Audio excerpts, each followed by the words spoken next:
Acha, shall we? Okay, I think after this presentation, then we can ask people to put their videos and or at least their mics on.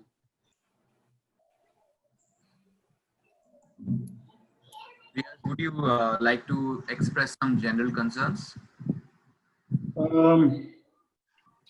Yeah, so we'll start. So all of you guys, those who've put up your work, thank you for that. We've been looking at the work as it goes up, and there are some general comments on the and observations and comments. And based on the observations, we've just decided a few things which we want to share with you before Ayaz gets into the presentation.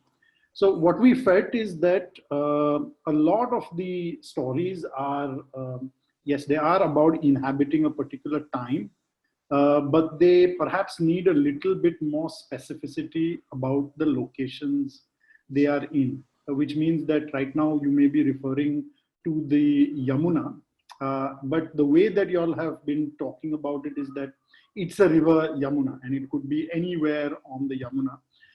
And perhaps the stories need to kind of develop a stronger sense of particular location.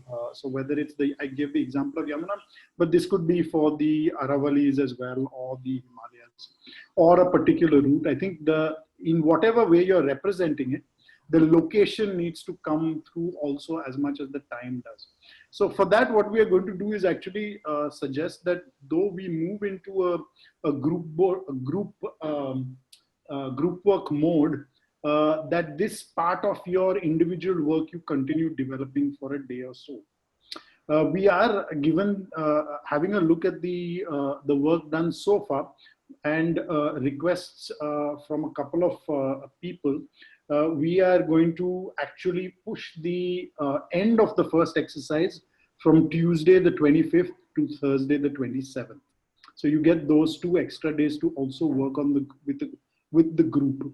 We'll let Ayaz finish his presentation and then come back to how we want you to work in terms of a group as well. And discuss that, and then if you have some more questions on the group, how to work, etc., we can get into that discussion after Ayaz. So yeah, Sudipto, Professor Chaya, if you would like to add anything before we...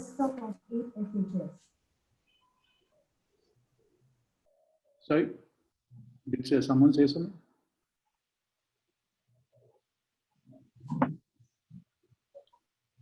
Professor Chai, you might have some concerns regarding the representation once it moves to the group work, because some of us had this sense that it might become too disparate with people trying out different modes of representation, some doing audio, some doing video, and so on.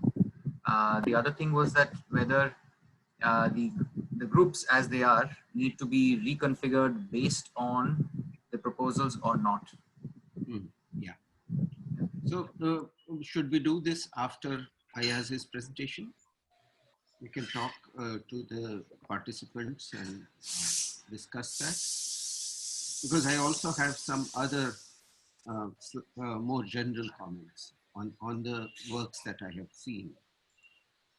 So perhaps we should go into Ayaz's presentation, and that may bring up something which we can use in the discussion that follows. Okay. Yeah. So I think I mean it's a very quick one. I'll try to make it like 10 minutes. But the idea was really to introduce like different modes of representation, right? So and just take a few examples so that it becomes a springboard for some students to maybe think a little bit better, think a little bit more about what you actually port into your final submission. And the general idea was to kind of find a bucket that is big enough to hold many kinds of representations, media, something which is fairly diverse, but at the same time will allow us to form a coherent documentation of everything that went on. So it's like a bit of a blow by blow kind of a process. So while one is not targeting a finished, polished publication at the end of it, the idea is, what are the kind of publications can one look at as inspiration for, fulfilling the purposes of the studio, as well as leaving it as open as possible for, people to kind of not feel hindered in any way. So I'll just quickly share some images here. So this is really, a rough compilation of, different modes of representation. What I thought would be interesting also is that, we could look at a few overall examples, and then I could take a few examples from our own work of things that we've dabbled around with in the studio. So that could be a basis for us to maybe answer some future questions as well. So one of the formats that we felt is really kind of versatile and also some form of an open bucket is this idea of the zine. Which is so it takes the pressure off the fact that it need not be a publication or a book per se. It's even more informal than a magazine. So normally zines are this almost like a hack job. They're kind of hacked publications which actually have a very, very large diversity in terms of the kind of visual and inputs that come into it. So just a few examples, like this is from the world of architecture actually. So there's this really fun publication called Content from Rem Koolhaas. And they really, really play a lot with montage. They play a lot with symbology. They play a lot with, some generally a lot of pop culture. So while this can actually become fairly serious depending on how one handles the content and the layouts, it can actually also become very playful and very kind of interesting. And normally, if you look at comic book stores abroad, you'll have a whole bunch of zines that are being made and sold for less than $1. So like it's almost like a subculture of people who are self-publishing and who don't want the stress of fulfilling to any kind of preconceived notions about what a publication could be. So these are normally put together in Xerox stores, with ripped and torn and extremely kind of informally put together. And one of the most famous, almost a parody on the magazine was this really amazing culture publication called Ray Gun, which looked to harness surfer culture. And the sort of the art director of this magazine was a really famous grunge artist called David Carson. And I think what's really interesting in his work is that he understands really the nuts and bolts of surfer culture, and is then taking that culture to bring a lot of texture, a lot of nuance, and a lot of treatment into this. So if one had to really, really immerse themselves in the Delhi context, and in this, for example, someone who's dealing with ecology, I mean, it would be very interesting to actually use found textures, found materials. It's a bit like a scrapbook version of a publication. So there's a lot of really interesting play on image. There's also a play on text as image. So when text is blown up to a very large extent, it starts becoming almost image-like in terms of its usage. And I think Ray Gun actually was interesting because it broke every single rule of publication. Some magazines were sold actually even without a masthead. So it started from page number 1 on the cover. So it actually took every single stereotype and tossed out of the window. So what one is trying to look at is, even though we may together as a group agree on a format or an open bucket in which all our content fits in, because that will just be a size constraint and a sort of a visual format. What one is really looking to do is to really push the boundaries of what we together as a group consider a publication, and it can be large images spread across, double spreads, or it could be something which very evocatively, poetry. It could be a lot of textures which are found, which you feel could possibly work with the way your content is going. And of course, architects or people who want to actually represent, plans in sections. There's a lot of really interesting references in Archigram and a lot of the kind of 60s and 70s diagrammatic approaches from that group. So this is really just a flavor of what one could consider as input to this particular scene. And I'd just try to just quickly share with you some of the visual representations that we've actually played with, which could, maybe spark some ideas. So one thing that we do very often is photo bashing, which is, taking existing pictures, sometimes off the internet, and creating these kind of, slightly disturbing, slightly creepy kind of montage work. So this is usually done in Photoshop or some image manipulation software. This is like digital illustration. Obviously, people who are interested with computational software, any kind of vector processing software.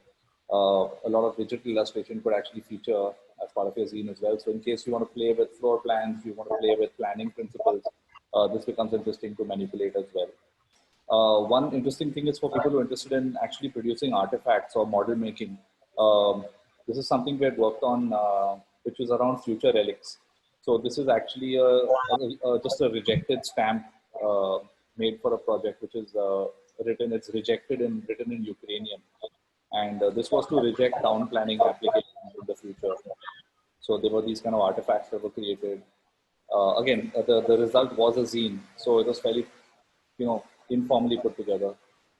We also look at indicative schematics sometimes. So if you have like a larger idea that you want to quickly represent, you actually start taking schematics from different kind of sources and hacking them together to kind of, just indicate what the purpose is. We can also overlay imagination. So, using existing monuments and existing pictures, you can start drawing over these sort of things. Then this is an interesting tool for people who want to play around with phones and who have access to. If you have a digital, like a physical object that you want to take into a three-dimensional virtual world, there's something we play a lot with called photogrammetry. So this is there are a couple of apps that you can download on your phones which allow you to create fairly accurate three-dimensional soft versions of real-world objects. And this is some work that we have done with Houses of Goa. So you kind of walk in with a phone and take many pictures, and it's the software that kind of stitches it up together to create a three-dimensional space.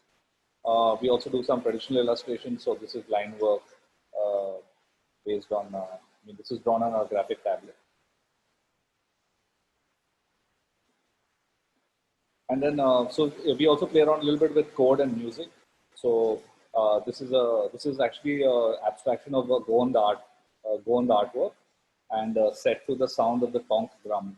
So we are taking, creating pixels from Goan art and actually setting them to the rhythm of a conch drum, and trying to create that, an abstraction of a creation myth.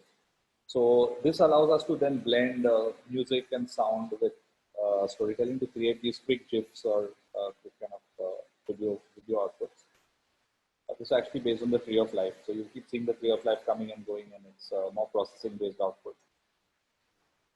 Then we also do illustration manipulation work. So this is like taking digital illustrations, playing around with them, and mirroring things, moving things around. So just create interesting visual output.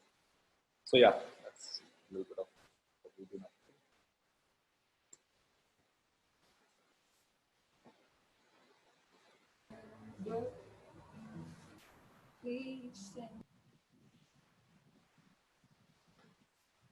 So yeah, over to you.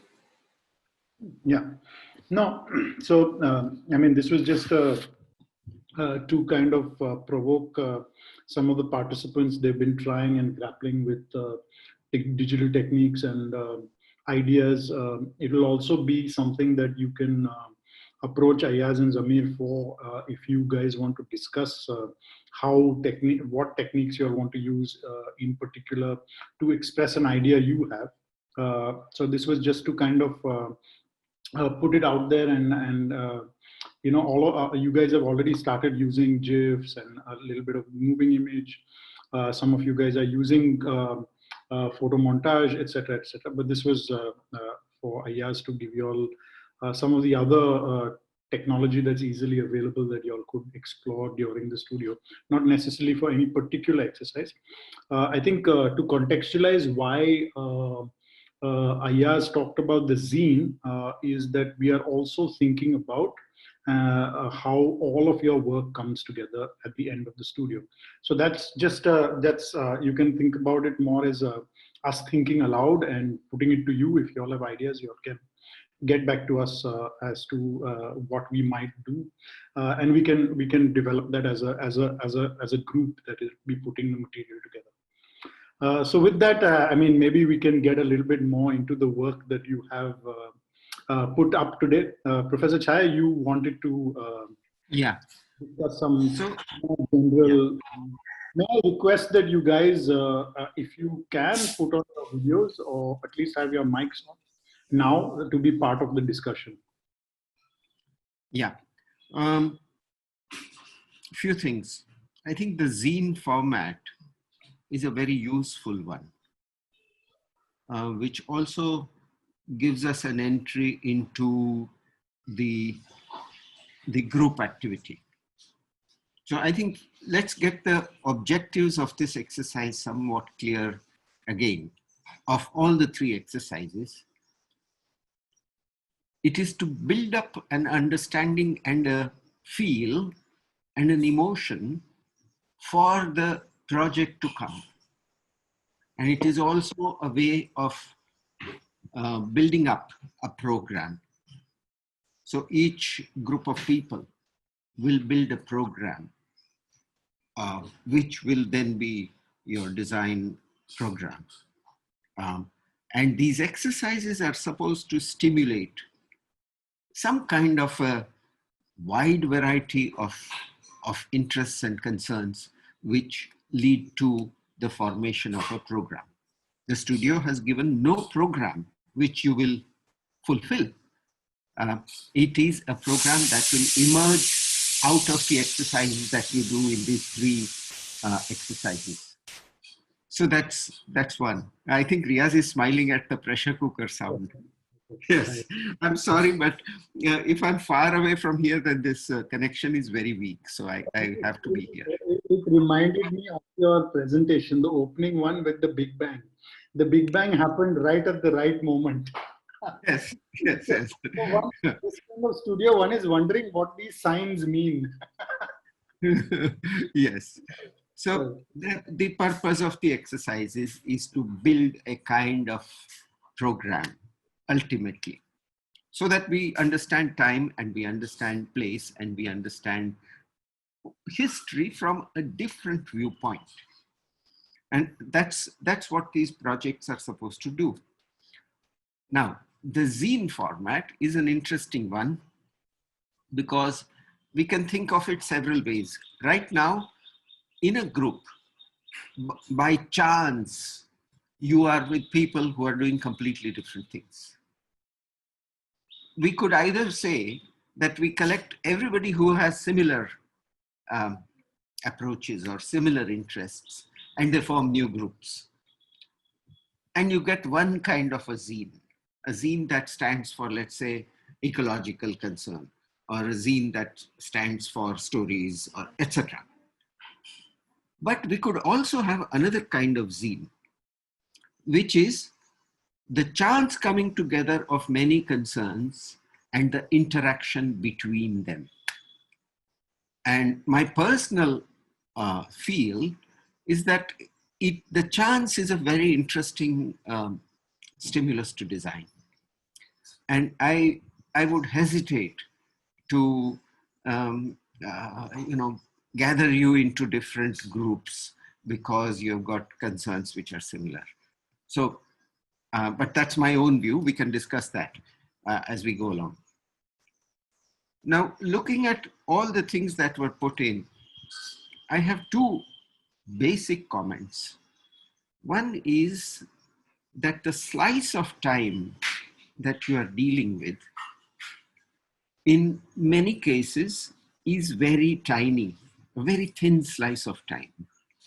Your life or your experience or some character in your story who has, say, 15 years, 20 years in that place.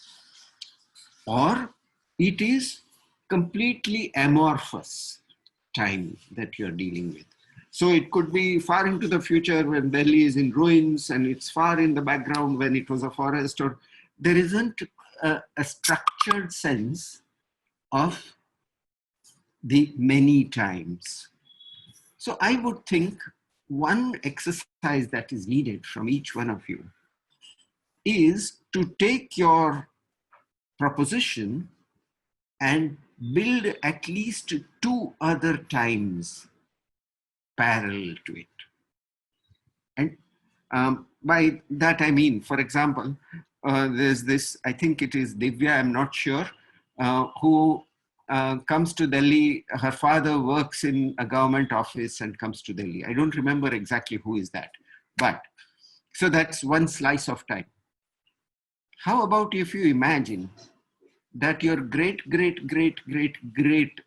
grandfather or grandmother came on a pilgrimage and on the way to Mathura had to pass through this place which was not even known as Delhi at that time.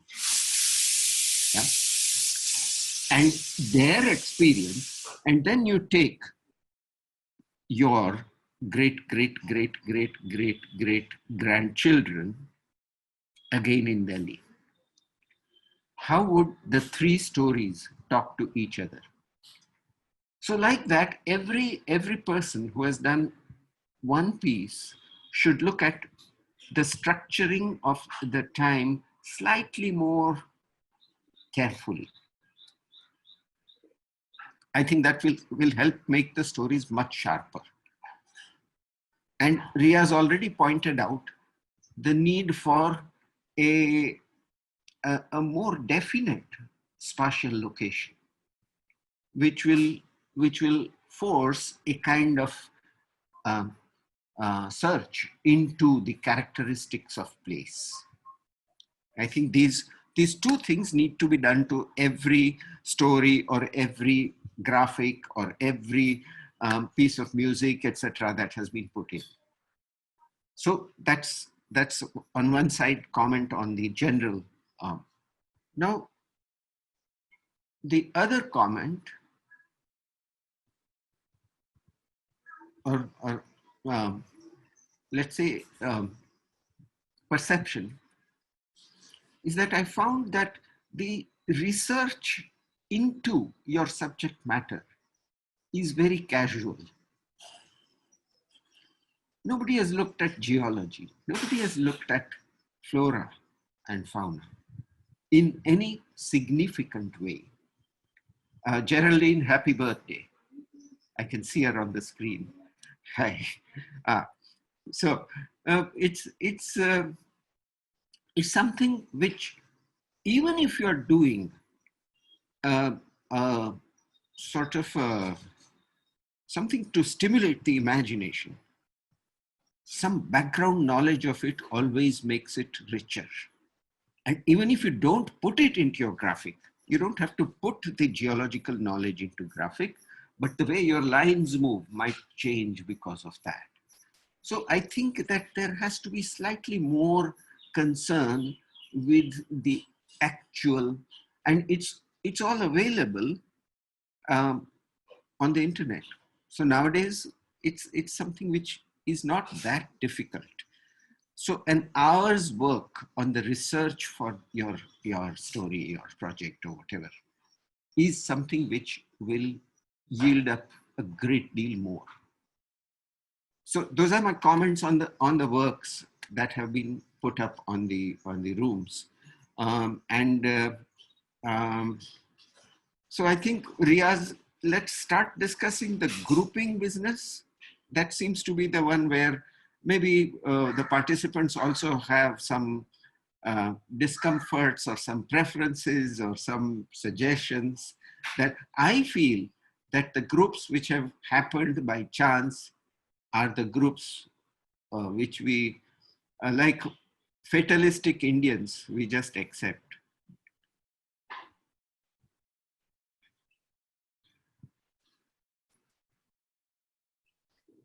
But Sudipto had some other question about that also. No, I think there is, we will have to take stock of how many people are actually intending to continue the studio seriously, because there are some who are finding it difficult with their present occupations or the beginning of semesters and so on. And so a little bit of reshuffling might be required just to balance out the groups. That is something that we'll have to take stock by this evening, considering the number of entries that we do receive. Those of you who have not sent in and are thinking of sending it in a day or so, please let us know, so that we know for sure that you are interested in the studio to be a kind of a earnest participant. Because at this point, a lot of people are seem to be absent even from the discussions that happen every evening. So we would like to kind of remind everyone to just let us know if you are having difficulties, or if you think that you will be joining back in full steam maybe next week. Whatever be the situation, do let us know, so that we are able to form these groups in some kind of a equitable manner.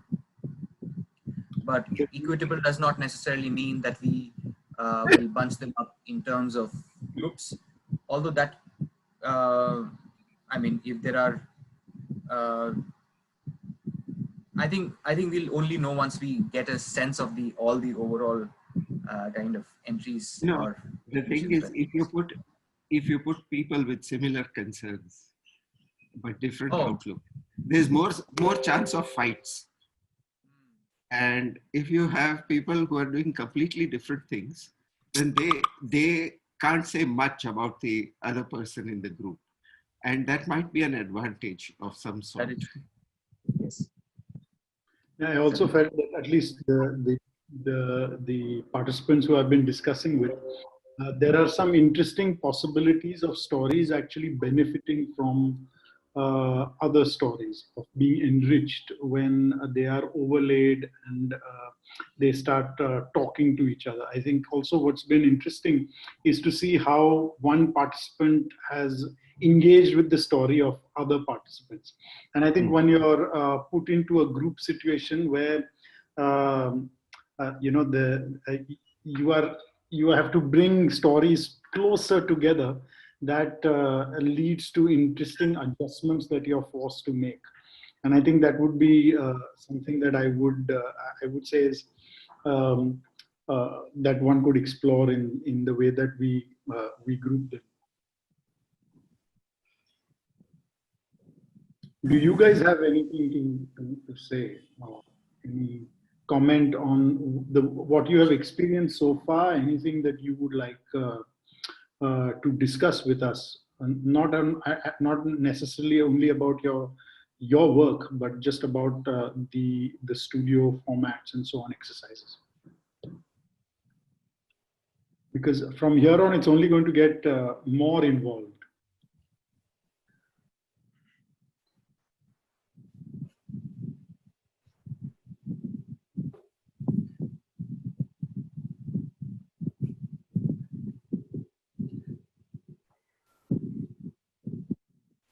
I think, hello everyone. I mean, I wasn't really sure that we were having the studios every day. I'm sorry. I mean, I just thought that we were following the schedule which was given to us.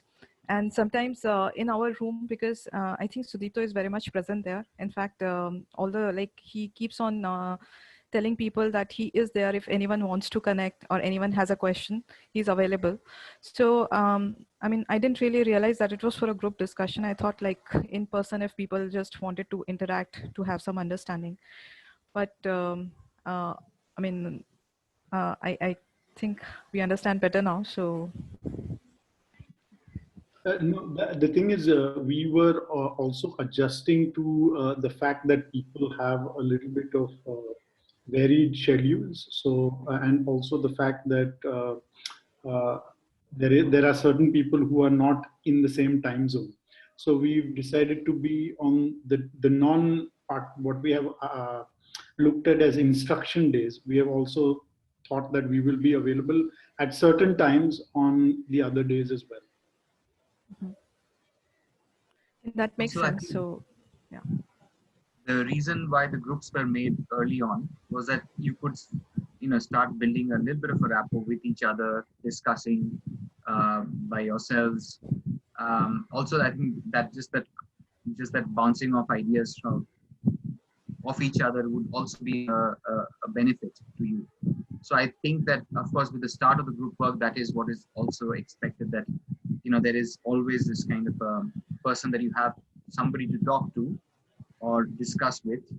And even outside of your groups, of course, you could meet at ChaiPochè and areas like that, where you could have conversations outside of your group.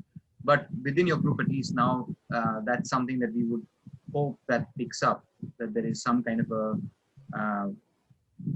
a chatter that happens through the day. You're checking often and you're bouncing off ideas, and that's, I think, would be helpful. I think just to elaborate a little bit on that, the idea that that ChaiPochè is an open channel, that you can come in at any point in time and find people who are online, was so that you can have conversations about your work, apart from other things there. But you don't necessarily have to call in people or necessarily check on their availability. You could just click onto the open channel and whoever's there.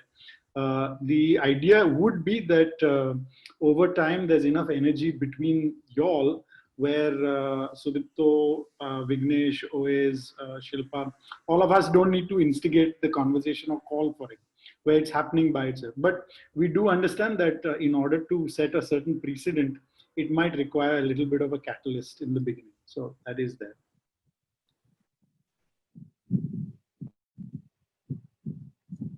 I'll also come now more frequently. I'll be there every day, and so I'll be one of the people who are sort of what do you call them? They poke. So it's all in a good spirit, huh? By the way. Yeah, I'm also good with late nights. Anything post 10:30 p.m. I'll be available anytime, any day. 10:30 to 3. And I won't. No, it actually, the time cycles have worked out really well, because Gayatri is sitting in Germany, and when she starts, kind of feeling tired, Vignesh is up in Australia, in Melbourne, and he's willing to take it over. So you guys have no respite if it really comes to that. So there's always somebody around. But yeah, that's jokes apart. But the idea is to get a certain intensity of discussion and conversation around the project as well. It is not only with us that we are expecting you to have to discuss the project, to discuss your work. We also realized that a lot of our participants were under the age of 25, and they seem to be following a time schedule which matches the time schedule of people from Mexico City, for example, because they wake up at 12 p.m. in the afternoon and they go to sleep at 3:30 or 4 in the morning every day. And that seems to be the general, I don't know, it is the general trend of this age, this generation, including my daughters. Same thing. I don't know what is going on. Connect to other times, no? Yeah. That's European time, 12 p.m. Waking up. Strangely, I was chatting with Vignesh last night and just catching up on all the projects, and he was just sending me all the links. I just found out that it was Vignesh, my friend from SEPT. Isn't your funny photograph as well?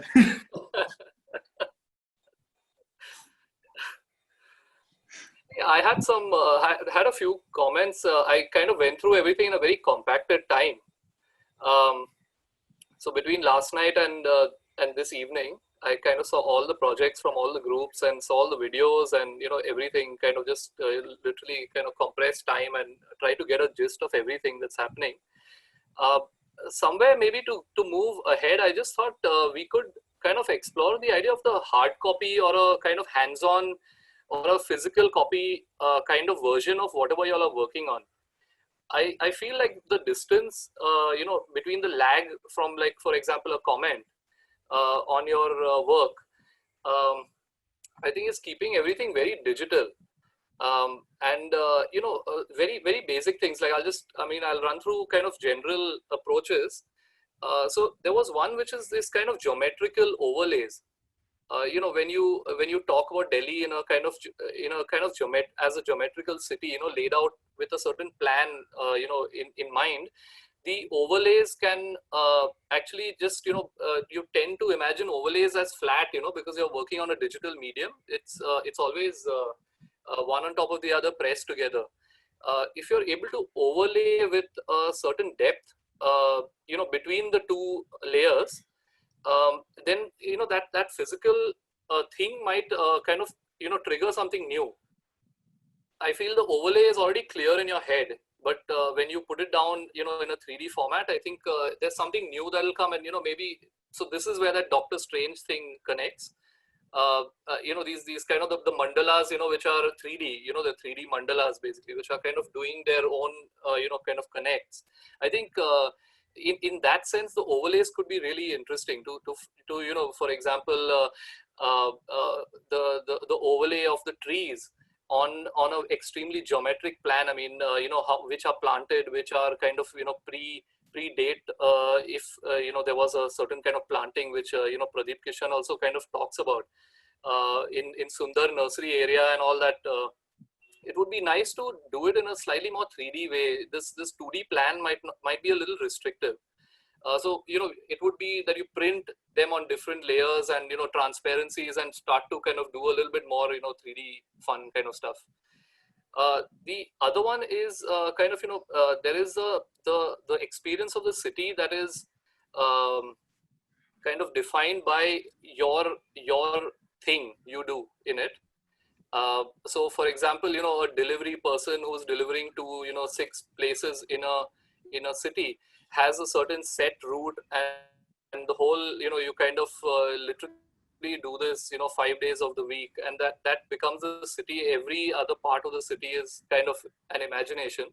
The same way, we do kind of experience our cities a little bit more a little bit more openly, because we are kind of as practitioners, you get to see areas which are kind of new, upcoming, derelict, kind of your clients might stay in different places. You might have different kind of requirements to meet, for example, vendors and materials. So we have a certain sense about the city that that is I feel a little hyper utilized anyway. And I feel that maybe we kind of look at these maps again as selected geography within the this thing based on who you choose to be in the city. So a delivery person, I wrote about kind of the call center, people working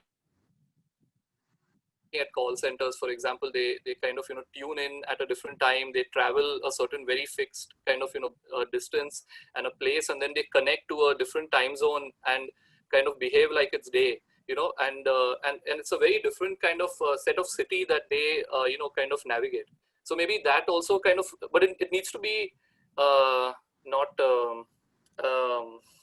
2D.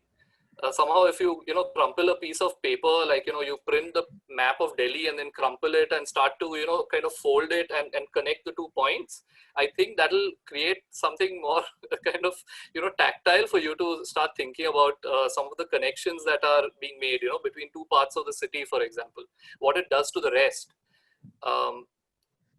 So similarly, there would be kind of folds, knots, creases,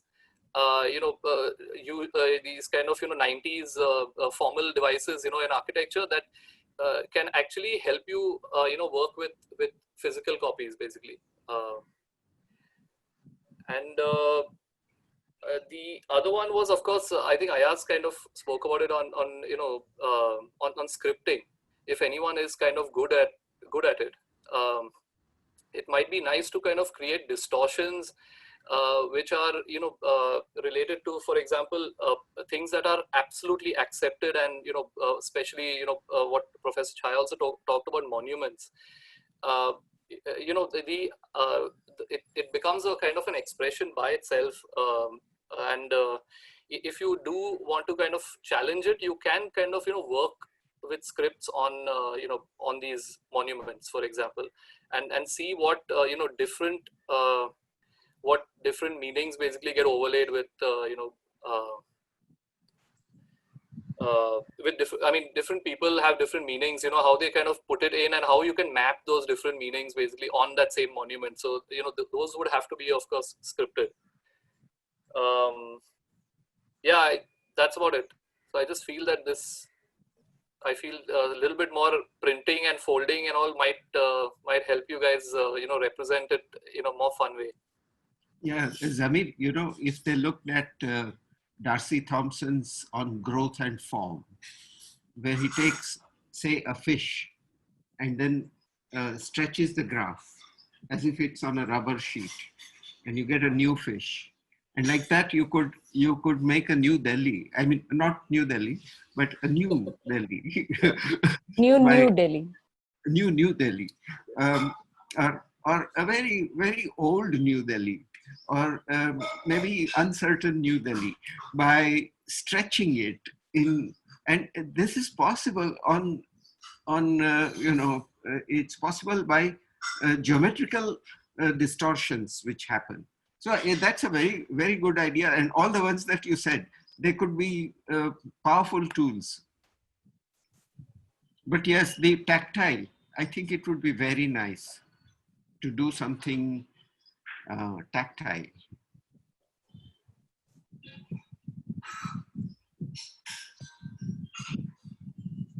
I was wondering, nobody took a lump of dough, chapati dough, and made a city on it. If you rolled out a thick chapati and made Delhi on it, and then cut the different parts and said, this is for Mr. So-and-so, and this is for Miss So-and-so, and the various sections of it, we start getting a different kind of idea of the city. What kind of chapati is this city? And I'm just saying, there are many ways in which it becomes connected to you in a distinctive way.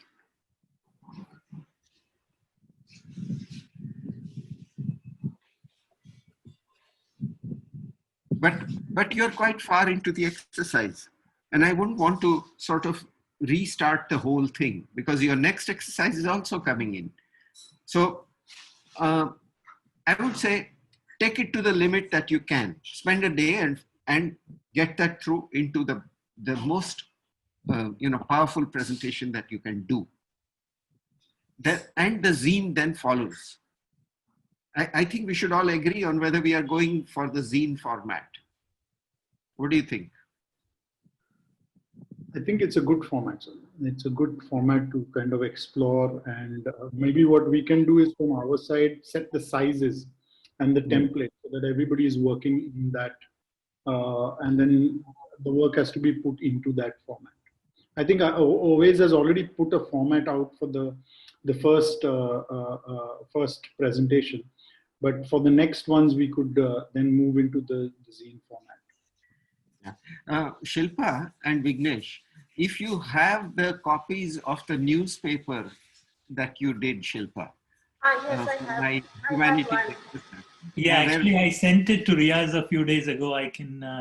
Vignesh came up with this wonderful renaming of great architects, including Alvar, Altan, and there are some others which are quite nice. It's all Tamilized version because it was a newspaper from the Chola times. It was known as Chola times, I think. Yeah. I'll try and find it now. There were six. There were six. At least two we will find, because Vignesh might have one. I will have one. Okay. So, because then it's a kind of zine that you did at that time. And it's quite interesting because all of you had completely different interests. One was doing the sports page. One was doing the gossip page, page 3. One was doing the main first page. And then one was doing classifieds. And that had a fantastic, range. So it was a way of tying together quite diverse understandings of history. and you could have a look at that, because when you are working in your group, you might find that you will need to have some kind of narrative thread which holds your different notions side by side. Can I share my screen and show what Yeah. Shaya was maybe?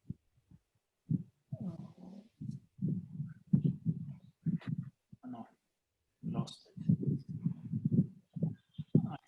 So, Vicky, just before you start, this also opens up a couple of ways in which a group can start looking at relating their work. One is that you can decide that there is a direct thematic link within the story that can be developed, so that story A, story B, story C all weave into one kind of either continuous or broken narratives. Now that would be one kind, but what the zine allows you to do is to also imagine a format. And I think when Professor Chhaya was talking about the newspaper, allows you to put different stories together in a format that holds them, but you can put them as a, say, front page story, a sports story, environmental page, politics of the time, and you can kind of put it together into a format that then reads as one group work. So there are different ways of thinking about how your group and your stories come together. The zine is one where there's an external structure that you've used to hold it together, but you might find internal ones as well. In this way, you can explore between y'all how the work is how the different strands that y'all are developing could come together.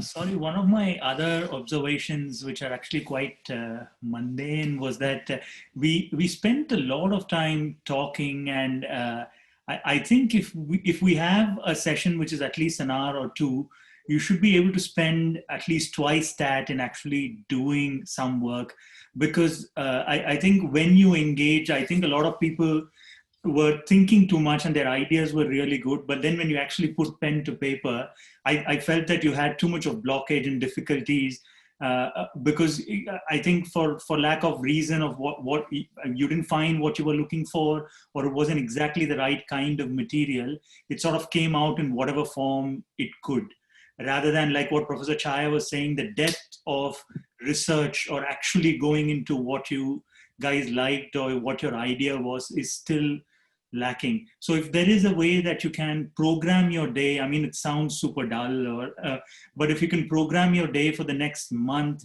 saying that 4 hours I'm taking for the studio, 1 hour of which is going to be with the person discussing, 3 hours is going to be my time, I'm going to spend on this, or with your group, or with people working together, so that it'll be easier and you'll find less sort of roadblocks on the way, and you wouldn't find odd things coming up like work, or because we're all sort of have another life and we're juggling with it as well. So it'll be good to sort of structure your day a bit better, so that your output's a bit better. Also, yes, I'm sorry. counting about 20. I'm so sorry. I'm counting about 20 incomings so far. So it's I think a lot of you are still waiting to send it.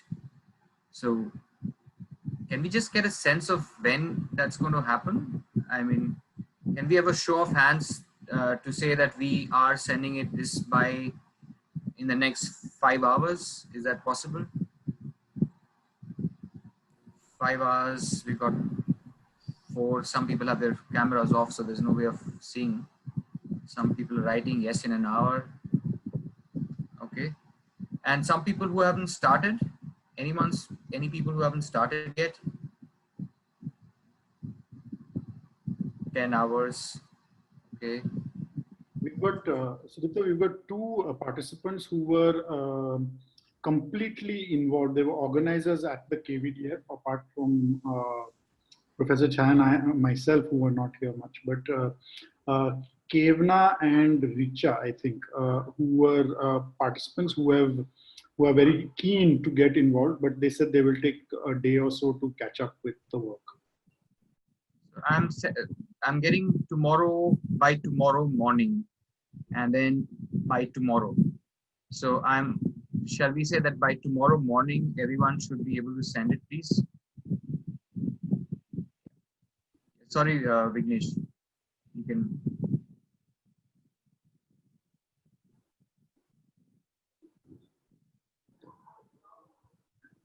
Sorry, I was on mute.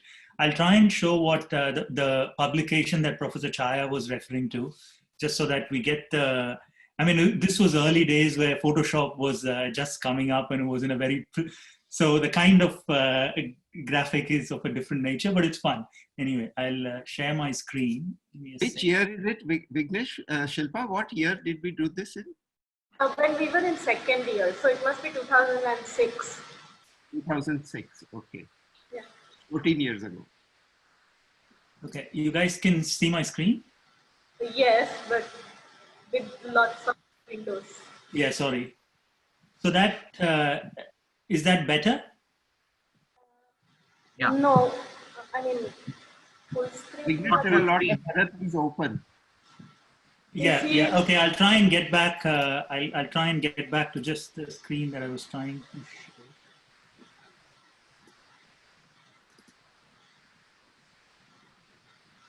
I also found the one I have.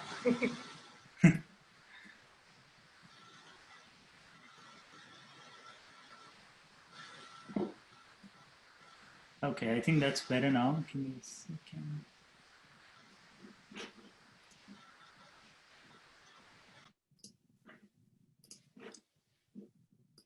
So Shilpa, do you want to, you guys can see it better now? Yes. Do you want to explain it, Shilpa, what the sense of the exercise was?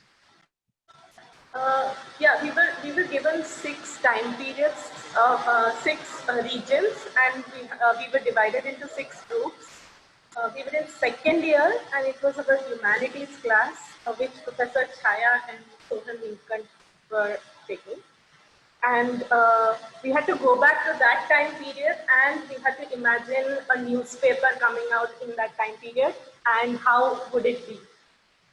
For the Photoshop help and other help, we also had to go and find one thesis student who was around, who would also be part of the team. So that's why we had 6 thesis students also part of the entire exercise with us. And yeah, we just came across, we just did the newspaper in the format that we get right now. So we have advertisements, we have sports news, but imagining the events that happened then, and what would be the ads and competitions and sort of announcements that would come out. Yeah. Also cartoons.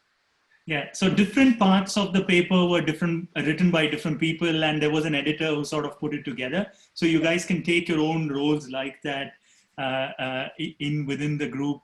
And there were people who were interested in like the sense of punishment. So there is a cartoon here saying, "I swear I did not rob the king, I'm just a murderer."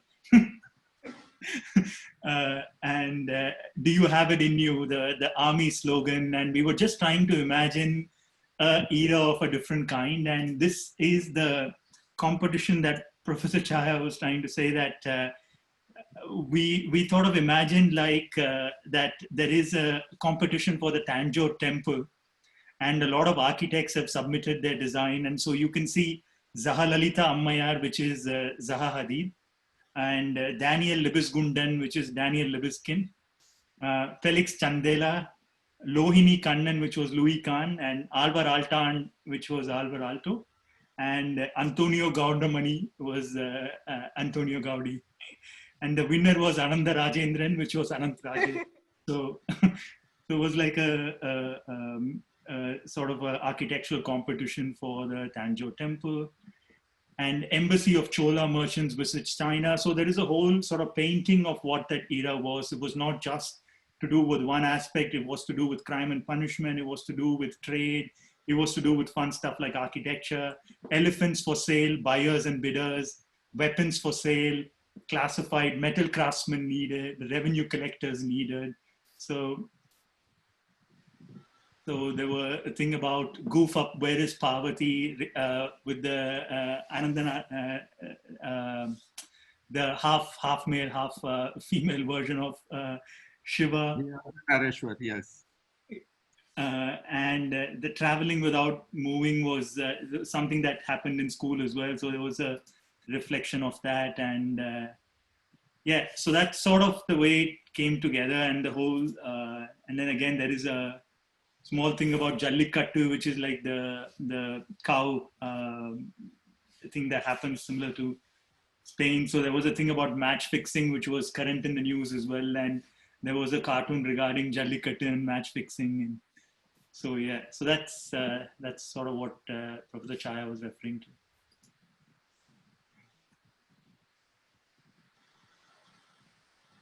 The main thing was it was great fun for everyone. And that way the thesis students got to know the second year students very well. They became great friends. Also, they fun me.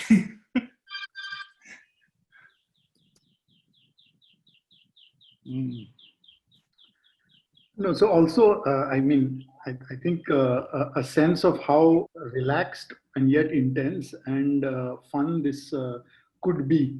So, I mean, I think that is also something that Professor Chaya, Zamir, all in different ways have been trying to get across, that as much as there has to be the research, which is a critique of the work so far, that perhaps that hasn't gone far enough, it doesn't necessarily mean it has to come across like a history text.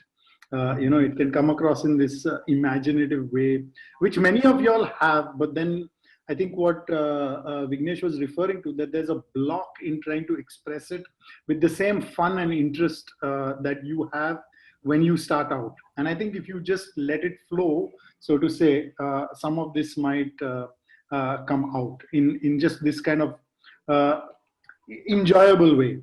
So yeah, that's just something to kind of get you all going in this direction, in these kind of directions.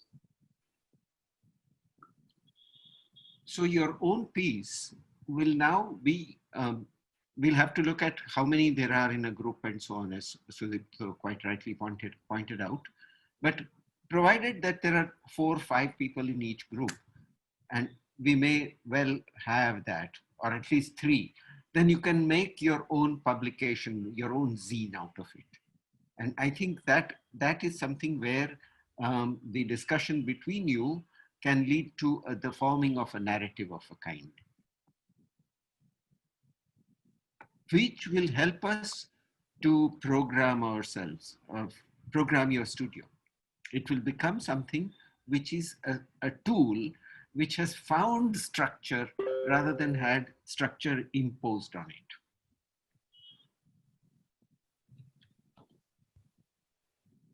So then, Sudipto, Professor Chaya, maybe because now the participants will be putting everything up by tomorrow morning, we will not be able to do the group formations today, which is what we had actually scheduled. And kind of what perhaps we can do is we can go back into the rooms, and if people want to continue a little bit of discussion, clarify a few things, we can go back and do that for the next hour and a half or so, and then tomorrow morning we can touch base. Sudipta, at what time should we keep this now? We will expect them to post everything by about 10 a.m. Is that fine for everybody? 10 India Standard Time. So that's 16 hours from now. Okay. So you have 16 more hours to work. Yeah. So let's look at that.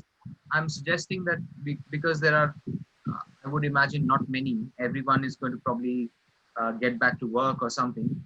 It might not be a bad idea to just stay here, stick around here, and all of us could then look at the projects together, okay, rather than dissipating into smaller groups. Okay, that's fine. I think that's fine.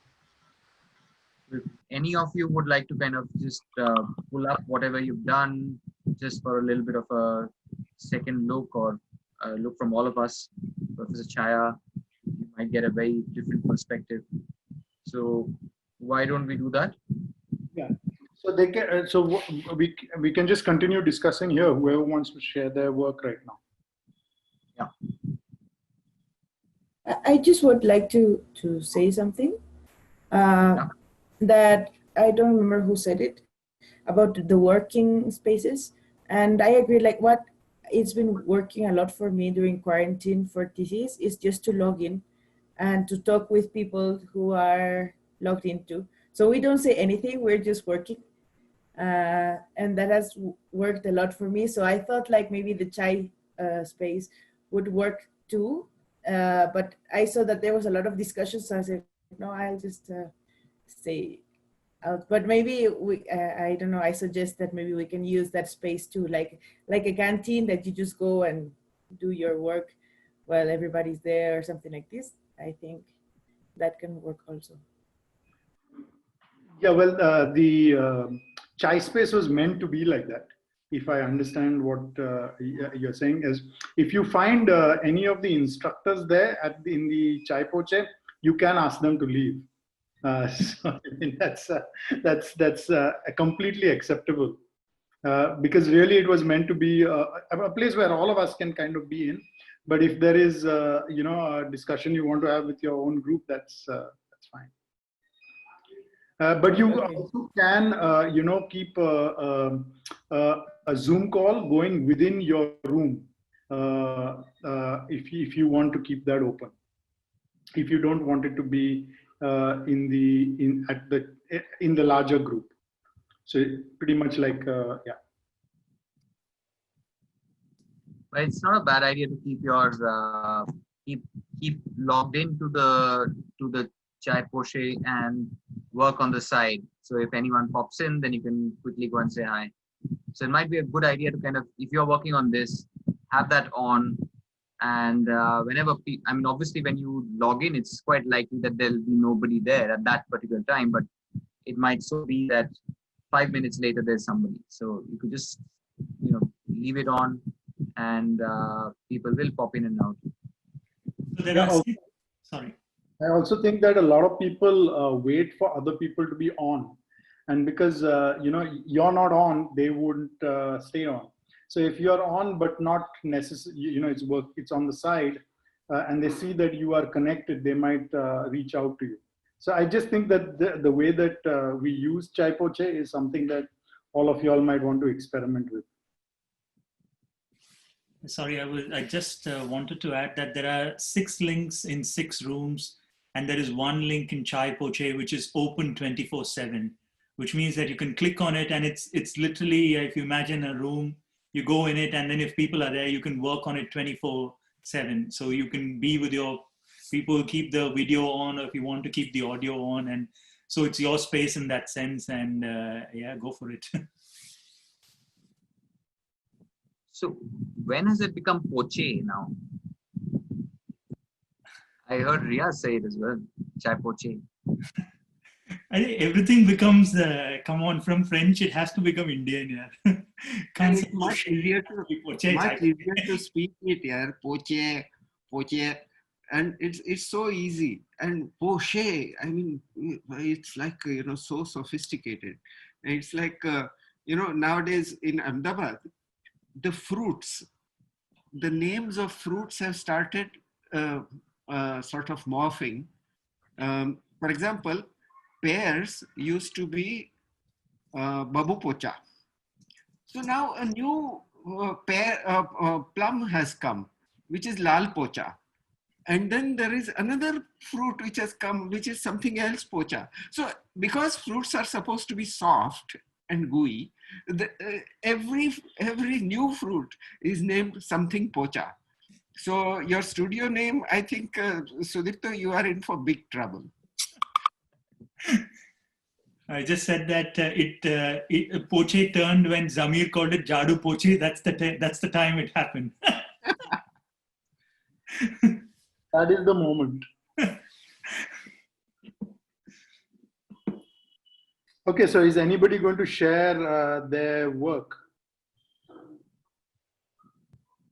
We can just pull them up from their various rooms. Yeah. Hello. Sorry. Yeah. Hi. Well, Before we go, at college this last semester, we also made a zine. So I was wondering if I could share that. oh, please do that. Please do that. Please. Yes. Is it possible for me to screen share, or do I need permission? No, you don't.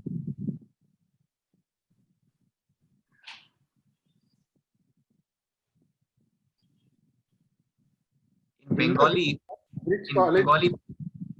in Bengali, poche means poche gache means it is now rotten. So it has been yeah. So some rotting is poche. Can everyone see my screen? Which college is this? Where have you done this? I'm at the Graduate School of Design. I'm at Harvard at the moment. So this is our area specialization called the MDes. We have something called the MDes zine. And this time, because everything was online, we called it the Quarantine. So essentially, it's an informal student publication. Because MDes as a group were quite secluded from the studio, the studio space and things. We don't get assigned a desk. So this is in some ways appropriating space at the GST. So everything was sort of about social distancing and the pandemic themed. But different people sent in different work. So this was where in the world are MDes students. And by the end of the semester, everyone was scattered all over the place. That's one of the entries, but we've also tried to simulate it as though we're using a photocopier and like cutting things, although it's all done digitally, but we tried to simulate it as though things have been done through like handmade methods.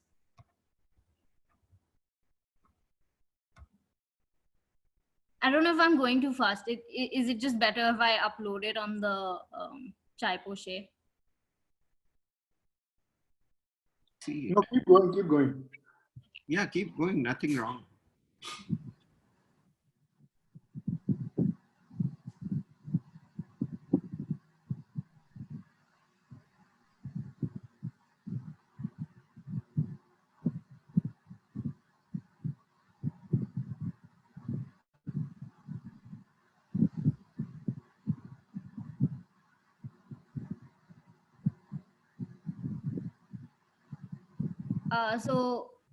That's a poem that I submitted, but someone else posted images of looking outside her window every day during the lockdown,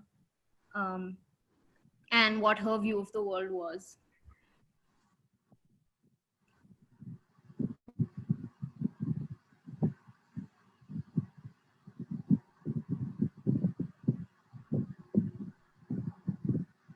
Yeah, that's about it.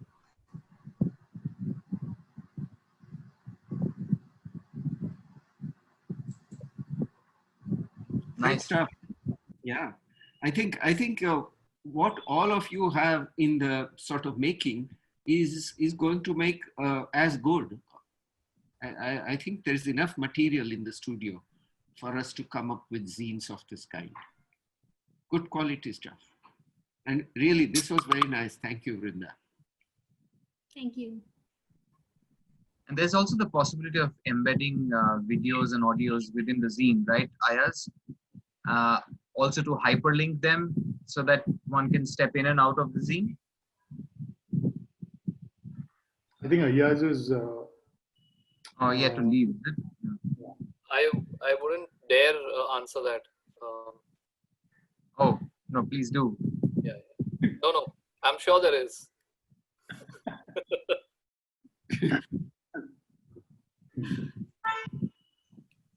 I wonder if you can kind of stick some pages of the zine, I mean, stick a few points and stitch them. And so you turn a page and you pull out, you pull another article with it. And, even the text is all stuck together and, you are forced to read something else along with something else on the other page, and then you by mistake turn about 50 pages altogether, and then you have to go back. Yeah. So it gives me an idea. Suppose we went to, say, Bhel Puri stall or a fish and chips shop, and they have pieces of newspaper, and we are given 50 or 30 pages, and we have to make an interesting newspaper zine out of it. That's the kind of thing that you would really enjoy doing, because they just came by chance. And we have to put the 2 pages in such a way that the juxtaposition itself is a laugh, or it's something that shocks you, or it's something that makes you feel, oh, I don't want to go that way. That kind of thing. And it's possible to do that in this stuck and pasted kind of format. But sir, one of the reasons why we really enjoy that is because we have no burden of, feeling that we have written the story. Yeah. So the wonderful thing is to take somebody else's story and mess with it in the same way that we would do with the Bhelpuri paper or the newspaper that we found. So, I mean, that. Because what do you think my method of design is? So, I mean, but that is what we are hoping all of these guys do when they get into group work. Take the other person's story and really start messing with it in a fun but a very serious way. Anonymity is freedom. Let's make that the slogan of this studio.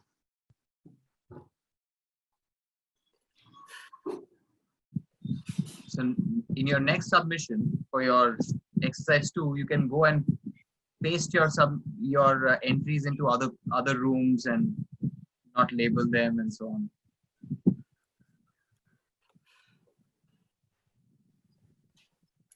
So is there anybody going to share their work with us?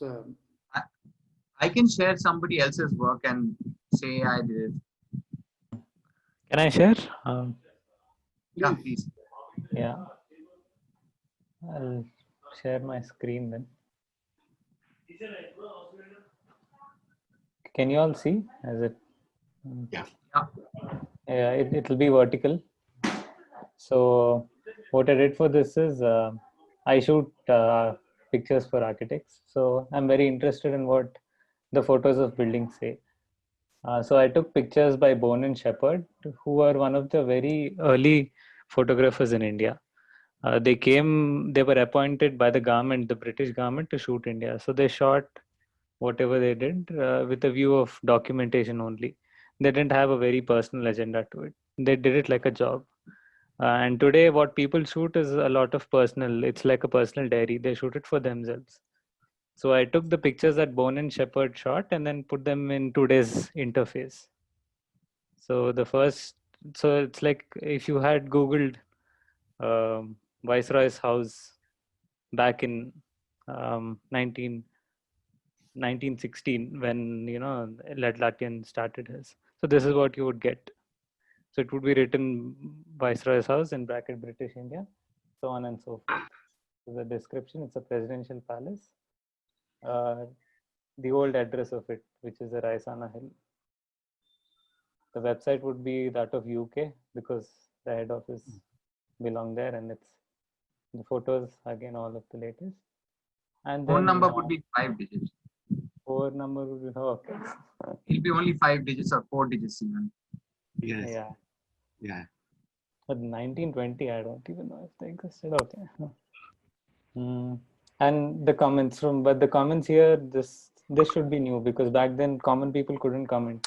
But in today's scene, on Google, anybody can go and comment. So somebody said it's very, very far away from the city. It's very hard to reach, but once you reach there, it's good for sightseeing.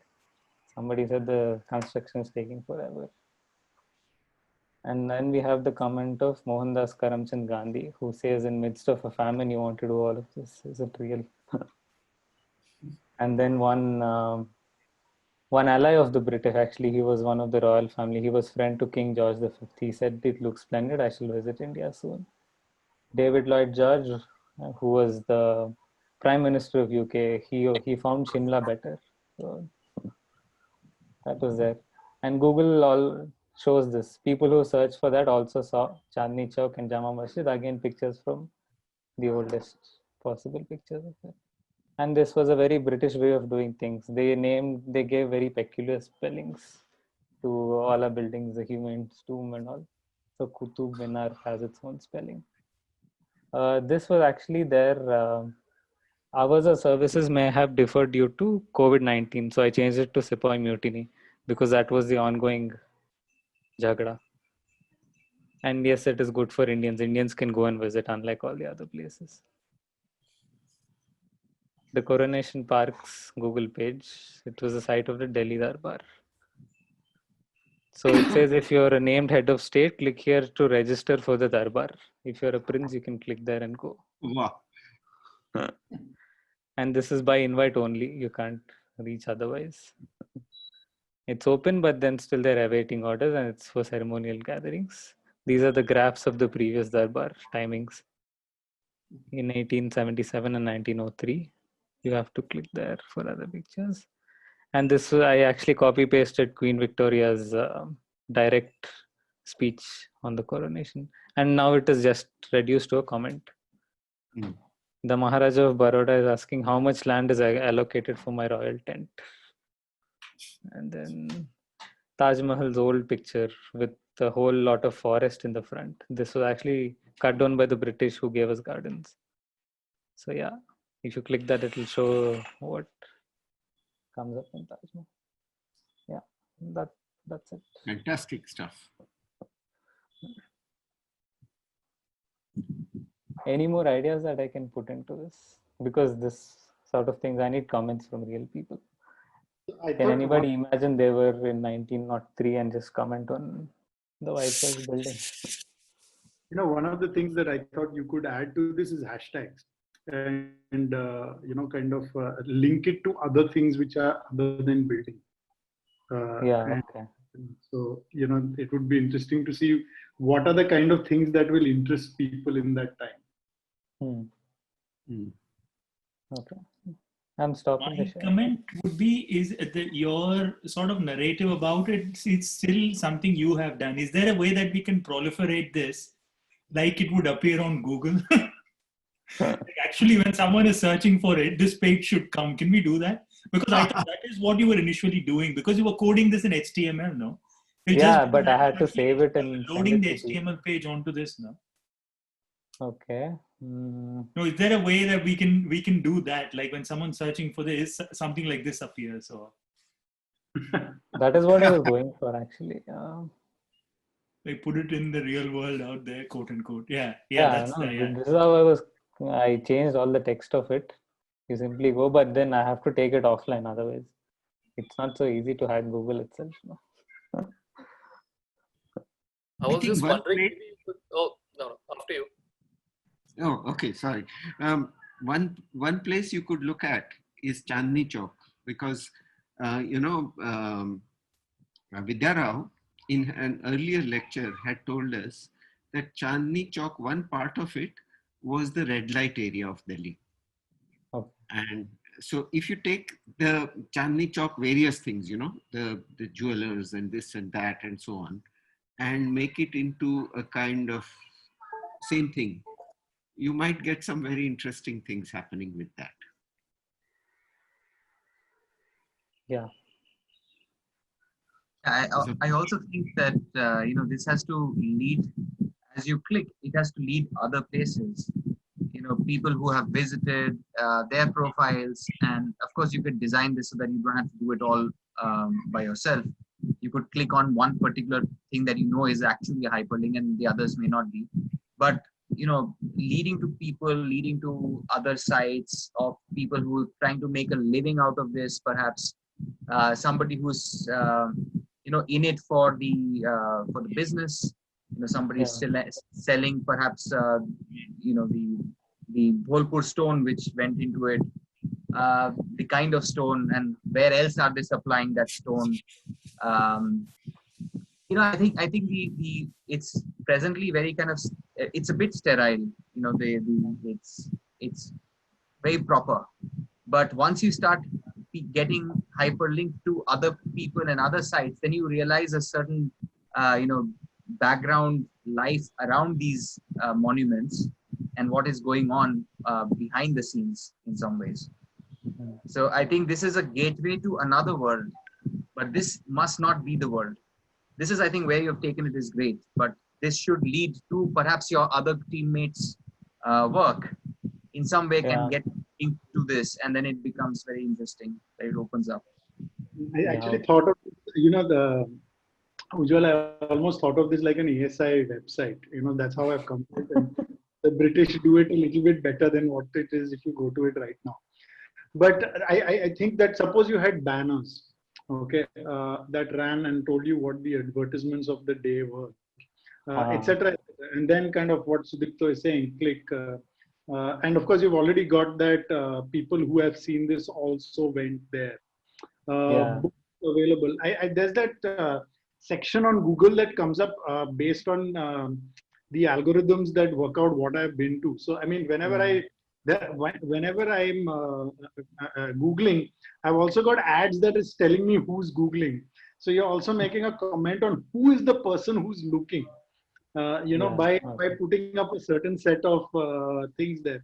So it can become a really interesting comment that you come to a very formal page. There are these monuments, but there's a life behind. And in some sense, it ties up incredibly with what we are talking about in the studio, that behind this page, there are links to a lot of things. So I really hope you take this further, man. It's really, it's quite something. And you can, hey, go on. If you can do what Professor Chaya actually suggested, kind of take your images into, so you've taken a kind of historical image of a place, and then you take it into the post-human future, and then it's kind of being discovered again. By maybe a slightly more, I don't know if you all are familiar with David Macaulay's illustrations. Basically, he kind of looks over the whole of America as kind of, aliens coming in and trying to figure out why people did this, I mean, and they're looking at it completely afresh. It might be fun to do that as well, just to see if there's a certain kind of, connect with what you're doing, right now, and what you end up doing in that exercise. Okay. This is more like what Captain America would like to see after he's come out of the ice, no? Pictures from his time, but he's Googling it today. Can I say that what you have done so far is you are imagining the realistic history of real people who lived during that time and what they would be commenting and stuff. But I would say that it will be fun to see either fictional characters from that time commenting on this thing, or I don't know if Sherlock Holmes says something, or I don't know, Rani Padmini says something, or somebody from the present, if Trump has to say something, or something like that would be really funny to do. Or I don't know, instead of Beatles, if One Direction is commenting on the coronation ceremony. So it will be very different when you do this thing. So in really the time, like you will not be able to tell which time you're talking about. In case you're not able to do all the hyperlink things.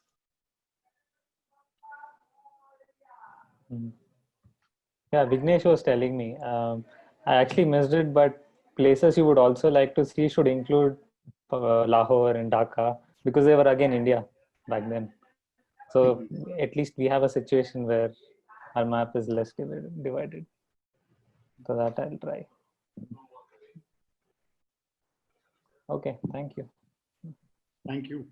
Just also it can be like internet is like a time machine, right? Like the place, like in a parallel universe, like you can meet with people from that era, but also of this era, and maybe from 100 years later, right? So it could be like this experiment where internet is that, no? It's a set of codes that it makes you connect with different people and how they feel the city, or maybe the monuments or something, like also funny or interesting.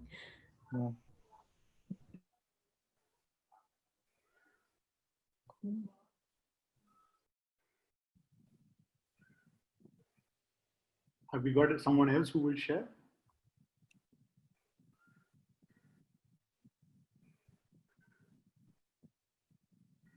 So Professor Chaya, you were talking about how this becomes a very specific slice in time. What advice do we have for Ujjwal and his teammates to kind of make this slice of time a little bit wider so that it can span some? I think the suggestions that Gayatri and Geraldine gave are both very useful. By a certain coincidence, both the names begin with G. So I don't know what that means, but we could have a whole narrative which starts from that. And maybe then we'll talk about gender, and I don't know where we'll go. But the kind of thing that happens, Sudipta, is that onto this picture, this wonderfully framed picture done by this photographer, you put on all kinds of things which start displacing the staticity of that picture and making it somehow shake up. And I would say, if the central vista itself comes into it, as the proposal comes into it, I think that can come as a future thing in this, and and comments of people on that might also be a very interesting thing to do. So, but keep it low key. I mean, don't shout all over the place with that. But for the moment, because this studio is not a kind of, I would say, not a militant studio. It's more of a subversion with humor studio. And I think it's that sense of it which your project has brought out wonderfully. And I think if you add what Geraldine and Gayatri were saying, we've got it going. Then the time can be expanded. You can even have, this fellow from the Flintstones saying something about it. Yeah? Yeah. Or the other way, maybe I'll do the other way around. Shah Jahan would comment on today's proposal. How would that? Yeah. Yes. Proportion galat hai.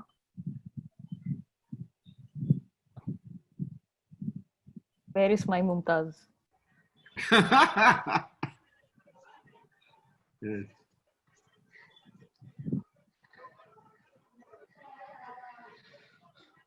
So why don't we nominate people? I think this is not.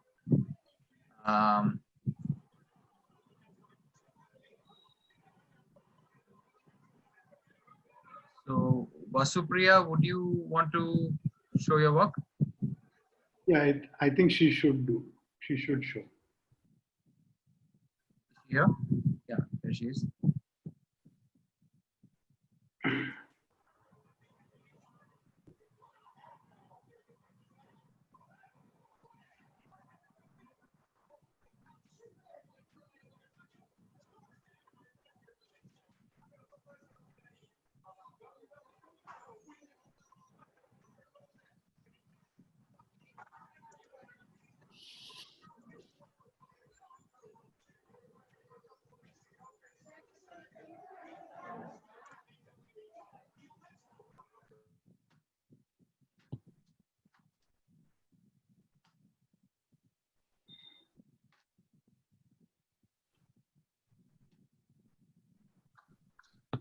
Could you guys see it?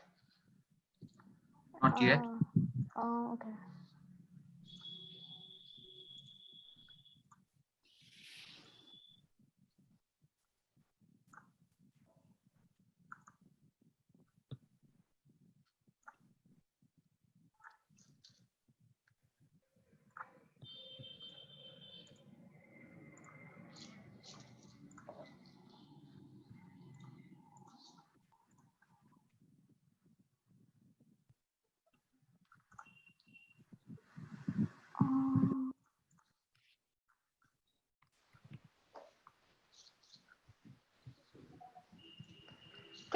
Can I just play the video on the Slack? Because I'm somehow unable to share the movie from my screen actually. It sort of the first time you put out the screen, I think it was showing. Oh, it was? Okay. Try it the same way then.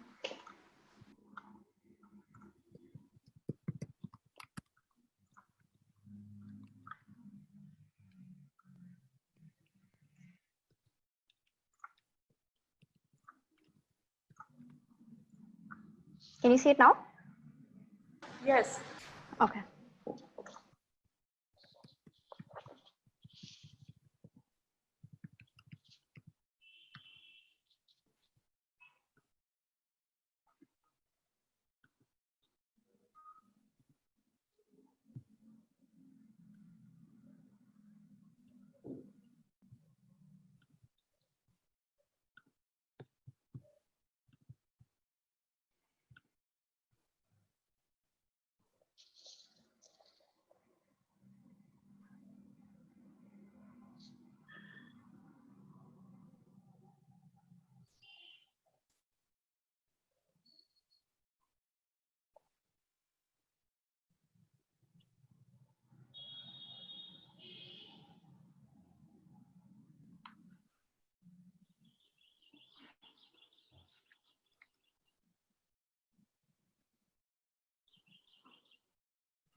So with this, I was basically trying to look at the idea of placemaking through time, not in terms of a real outcome, but what if we started to look at this idea of placemaking or the way that we kind of identify places in a city via the acts that kind of start to happen.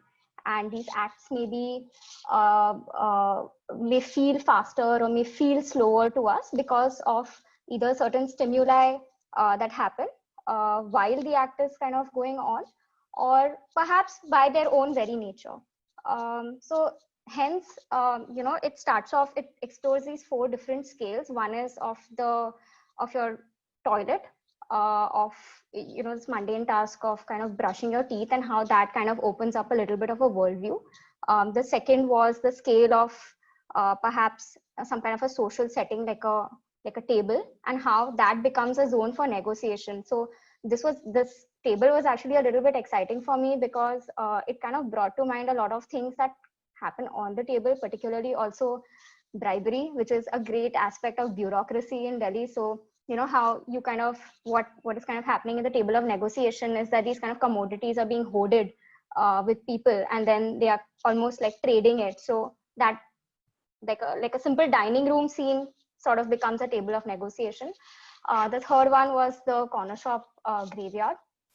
The corner shop is also sort of like a big mainstay in city life, I feel, for exploring city life, for kind of getting out into the real world, yet standing at a distance and exploring it.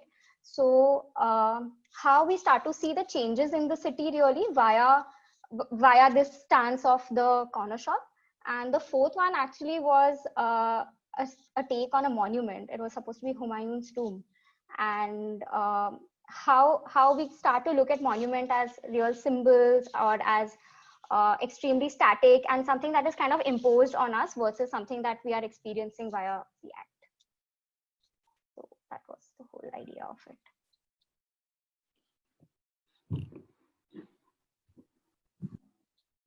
It's sprinkled with symbols that you might have to explain. For example, the typewriter in the first setting of brushing the teeth. Could you just tell us a little bit about those? I think it'll help. Yeah, so with the first one, it starts off on a little bit more of a practical note where, you brush your teeth, you think of what you're going to do next in your day, and sort of work comes in, and you kind of realize now that, especially if I have to say so, it's kind of like a cross section of where we are at now. So work right now is not kind of possible in all its senses. So that's why work kind of recedes, and you see the headline, you're reminded of anxiety kind of sets in that perhaps that is not going to happen, or the things that you had kind of planned are not going to happen. and this anxiety kind of takes over with the virus, and how that sort of affects either later in the day, it almost becomes it's not a bathroom anymore, really. It's this other place that gets created because of the act of this mundane act of doing this. How would it change if the class of the person was different? We are talking here about an imagination which is our class of people. Right. And very important to be able to step out of this in order to work with a degree of care for a place that we are going to design. And I think the graphic content of it is right now completely rooted in the economic class, the language group, it's too narrow a slice to really imagine this zine is going to be in Bihari, for example, for them to know about Delhi or life in Delhi. Or imagine that it's going to be in Kannada. How will this change? How will the Telugu? So I'm saying, put yourself in the shoes of somebody else, any one person, and the whole thing will become richer, that much richer. Then the graphics also is, the grid of lines forming an L-shaped wall is a graphic which comes from the way in which we, I don't know if you have seen Saul, what is that cartoonist? Saul, who does New York and other places. I don't know if you, I'll remember the name and put it on the library. But that is a very, very narrow understanding of how space is made. And most people make spaces with things. They put a bed here, they tie a sheet there, they go and lounge around, and they stretch their legs, and that's how space is made, not by objects. And I think if you did these two things, what Illich would call the vernacular notion of space, which is a bad word to use in a way, but he has a very special meaning to it. Something which is not folk. It's not the kind of nostalgia for our Madhubani paintings and things like that. I'm not talking about that. I'm really talking about how, if you were a hawker on the street, how you would make space. What would you think about in the morning when you were bathing? What would you think about the negotiation? What would you think of? So I think you have to change that and find one other character, not you, in that space. Okay.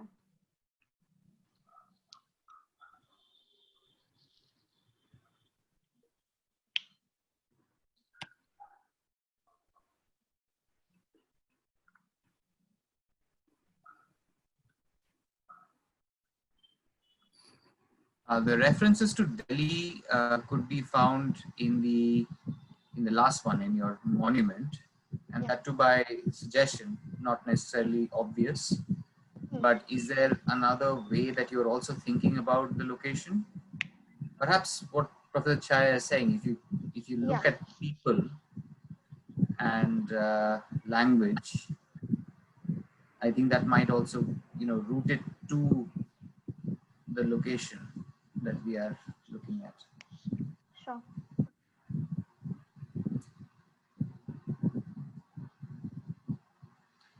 So, I think that if one was to take the same 4 scales you're talking about, or 3 scales, one is a place of personal hygiene, if I was to look at it, and look at, there are people who wash on the street every morning, or they go to the railway line to defecate.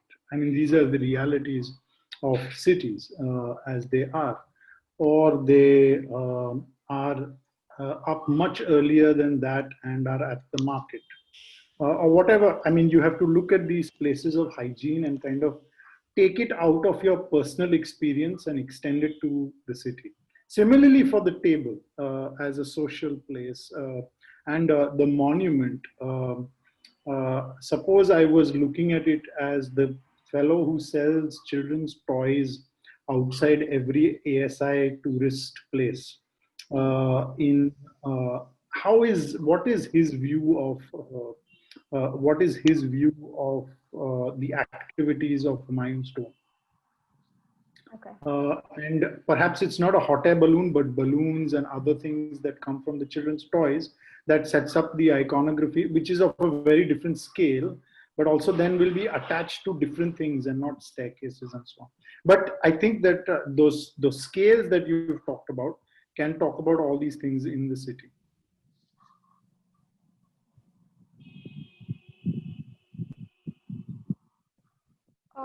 So just to kind of respond to it a little bit, the idea of actually using the grid in a sense was to, in a way, eliminate any kind of known language that we have of design, really. So that was basically the idea of doing it. Like when I was thinking of the corner shop. That's the only known language. Today, that is the only known language. Every school that I go to will have a grid of columns and beams in which they will slide in some walls or floors and they'll start saying this is space. This is the only known language. There must be other languages of the cocoon, of the maze, of the great sort of woven So that is actually what I was trying to create with the actions that are, or the events that are kind of unfolding in the GIF, like that. Exactly. So that what you're kind of trying to say, that, there are these other emotions that we No, I didn't say anything about emotions. I'm saying geometries. Okay. Okay. Yeah. Let's be very clear on that. Okay. I think we have to jump out of our own skins. That's the main thing. I mean, I don't mind if the grid is there. I don't mind if it's, but you have to do it in a way in which it makes a human appeal, not just appeal to a particular kind of person. Okay.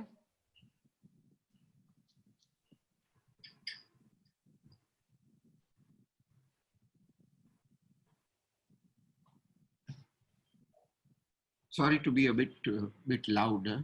I tend to get excited, and there's no violence in what I'm saying. It's completely friendly, and I really appreciate what you've done. But I think you could go much further with that. Sure. Thank you. Can we, if you don't mind, I agree with Sudipto. There was quite sort of a lot of images and iconography in some sense I thought was used. Can we see that again, please, after your explanation? I would like to see it one more time. Just.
Thanks. Yeah. It's quite cool. It reminded me of some of Pink Floyd's videos, you know, like a lot of juxtaposition of things. Also play with different, like the intimate newsroom and things like that. Like you're playing with contradictory things within. And I would totally agree with Professor Chaya and Sudipto that I think it would be good to get away from the grid and actually find what the architecture is. But because I find the city gives you a lot of architecture that we don't know that is architecture, and it is there. And the corner shop is one such, where it's not thought about, but it's something happens. And if you look at it a bit more closely, maybe you'll get another kind of imagery around it, and maybe it's not that, and it can change in different fashion. Have you seen Pink Floyd videos, The Wall, and the movie The Wall? No, I've not seen The Wall particularly, but I mean, I have seen the other Pink Floyd song videos. So yeah. Yeah, I mean, The Wall has a lot of imagery like that, like the way you're doing. Maybe it'll be fun if you see it. Sure. So whoever wants to go next, it'd be great if you speak up. Hi, I'll give it a shot. It's an audio and visual both. So like the audio might get bizarre. So just warning.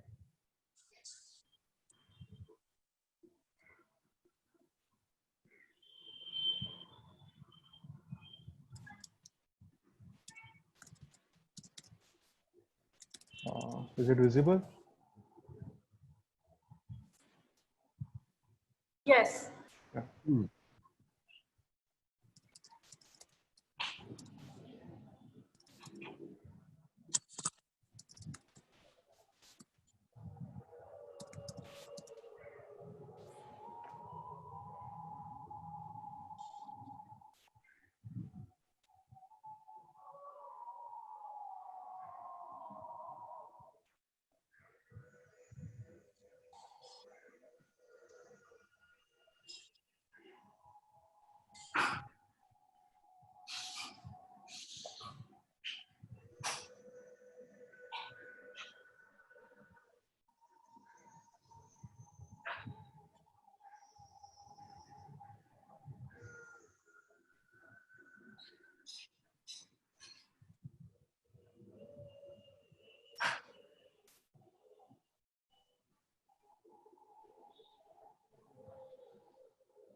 Yeah, that was like uh,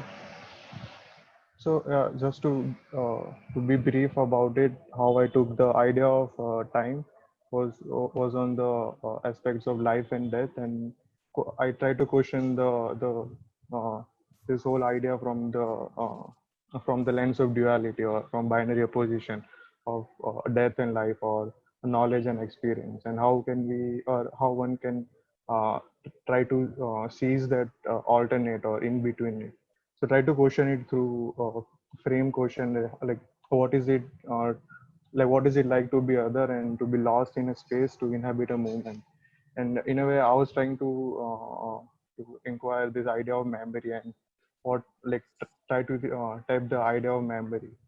And with this, that how, like, not only human, but like not only like human, but how the memories of other species also involves in this whole agenda. So was like trying to propose like certain proposition where exotic animals from from polar regions have come together on like on like has occupied a old monument which is currently 800-year old, but like in future there will be more. And how like the human greed and deforestation have made other species to connect and probably live together or inhabit a movement or a space. So they were quite different. Like try to put it with symbols and icons with different like from different sources, and yeah.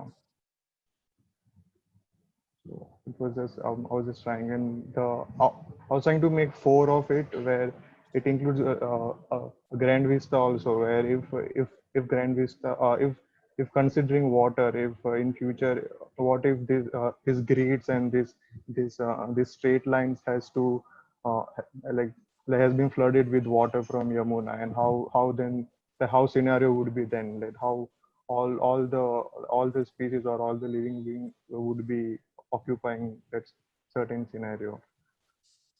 Yeah.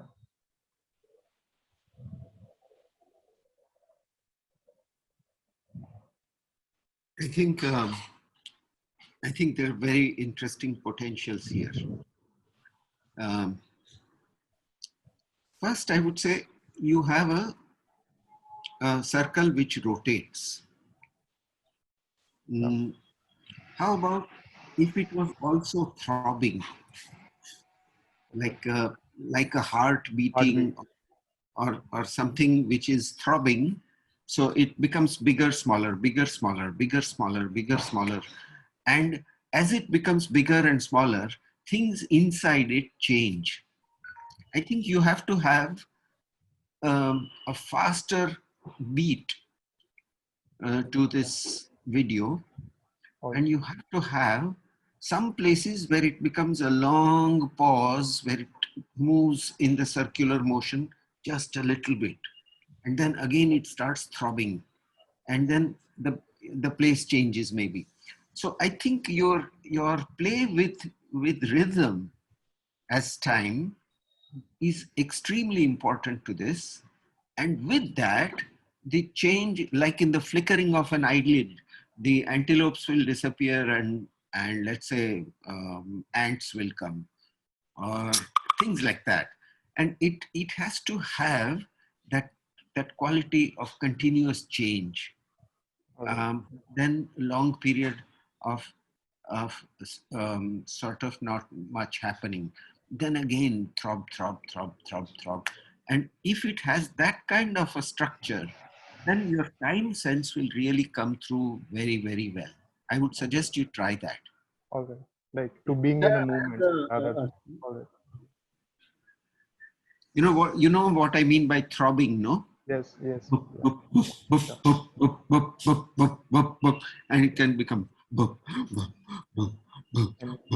then certain changes with that. Like. I think you play with rhythm. Did you see that video that Gayatri had uploaded on rhythm? You should see that. It's in the library, and it's a wonderful thing. So with the visual, I think the sound part has to affect you. At least the sound may not be actually heard so much, but the visual itself becomes like a rhythmic thing. Okay. I actually, I had a similar point to Professor Chai. I noticed that your shadows are quite interesting. I see the modular coming out of the, or that particular fox, is it? Well, baby fox. That gave me an idea that what really can change is, of course, certain elements of the visual field can disappear and change, but also that shadow and other reflection. These are things that can change while keeping certain parts of the picture constant, and that could have an imagery of its own. Right now, except for that one modular man, the other shadows seem reasonably realistic. But I'm just saying they could be telling a story of their own, and that way you could get many layers to the way that you're conducting the story. All right. Yeah.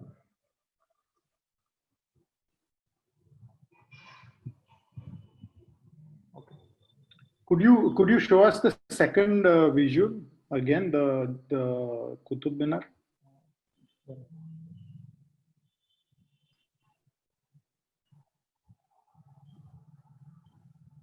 if the text is supposed to be read, it needs to be a little bigger. I mean, I tried reading it.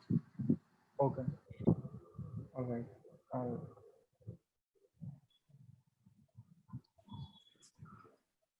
It's from the Bible. Yeah.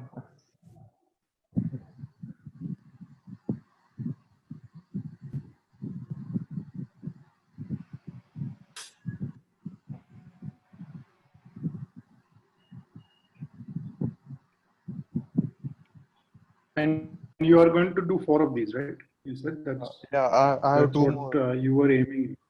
Yeah, like considering not only humans, but Mm. like all birds, trees, animals would also be a part of this whole a memory. Like it's not Right. subject to only birth and death, but like memory, how it stays even after we die.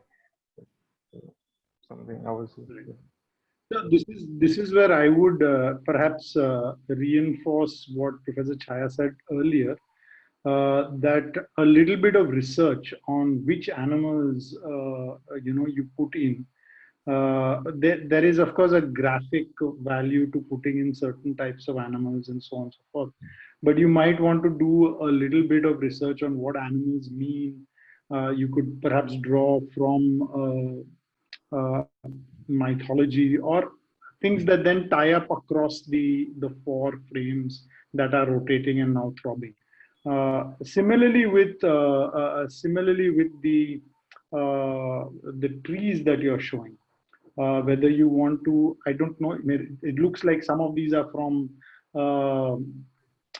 miniature paintings, but you might want to choose them more specifically. All right. Just following up on what Professor Chaya said. Yeah. Okay.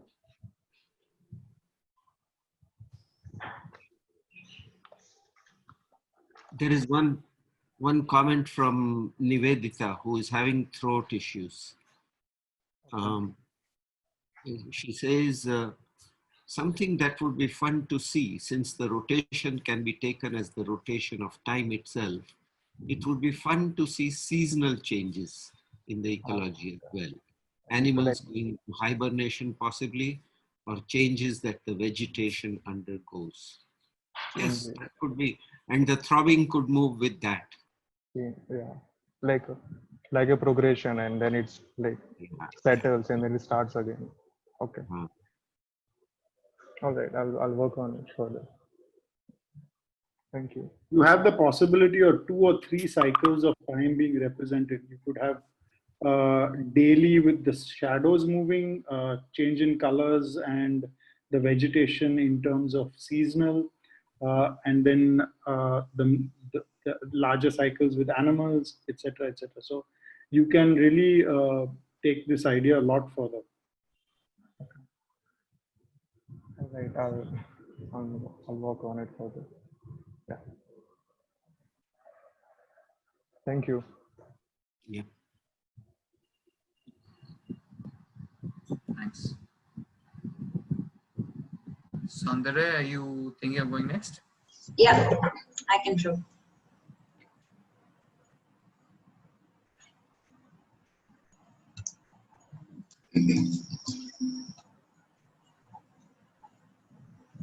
One sec.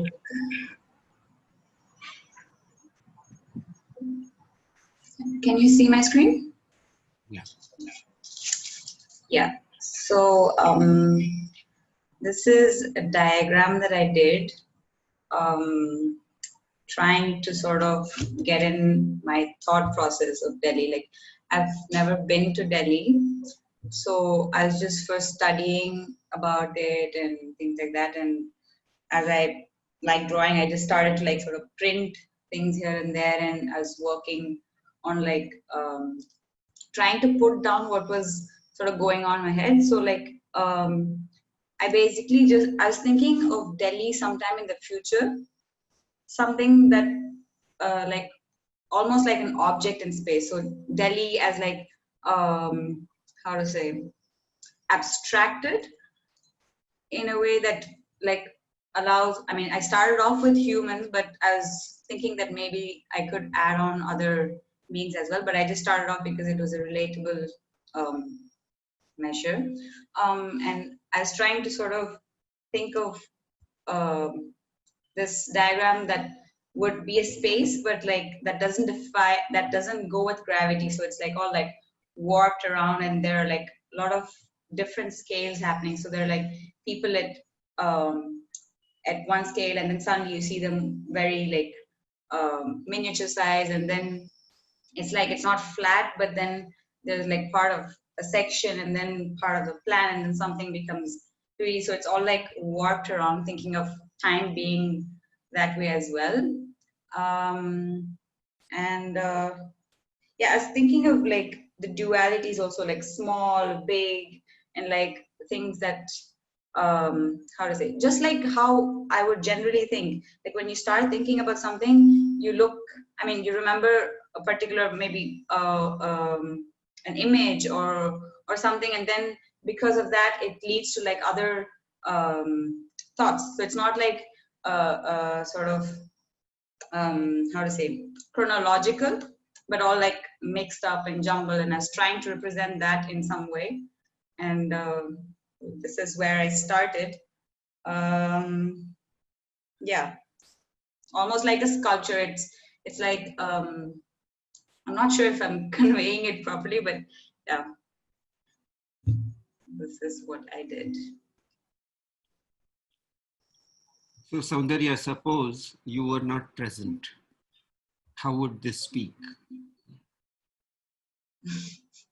What will you do to it to make it speak? You know, for example, if I look at the drawing, at the bottom, there is that human being sitting cross-legged upside down in that circular form. But that's also the head of a person with some kind of ornament on his forehead. Yeah. And there is, on the left-hand side, that person is coming into that circular space, but that circular space is actually a fat man with eyes and nose up in that cavity up there. So I'm reading hundreds of things. So I think the drawing itself, instead of doing this different drawings, suppose you took the same drawing and rendered it in 100 different ways. So now you excavate what is already there in the drawing. Don't redraw. And then you'll discover things which you didn't even think about. Yes? So look at it as if you were a child trying to find faces, trees, buildings, animals. You'll find all kinds of shapes there. Yeah, like this could be a skull, and so on and on and on. Now, if you made 100-page small booklet of this, or even 30 pages, and have you seen those little books where you flip very fast, and yeah. So if you make that kind of a booklet by rendering parts of your drawing or the whole drawing in different ways on each page, then all that you spoke will become self-evident. And it may then be interesting to paste some photographs of Delhi, very small ones, into this in each of the pages, different parts, so that it becomes something which is a Delhi guidebook, but it's a very wild guidebook, which also tells you all kinds of other things, you know.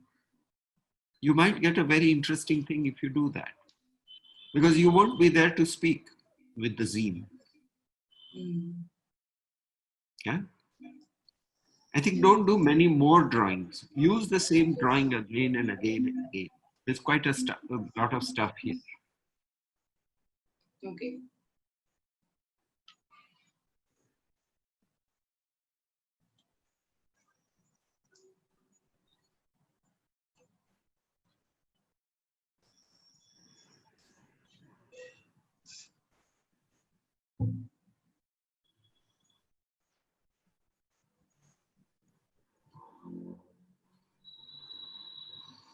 Can you see a skull in this drawing?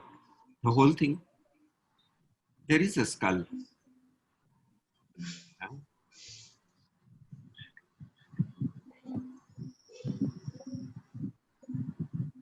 And this, the right side, right part of it? No, I'm thinking that the mouth is on the left. That man is standing beside the mouth, and then the curved part on the right is the back of the skull. You know,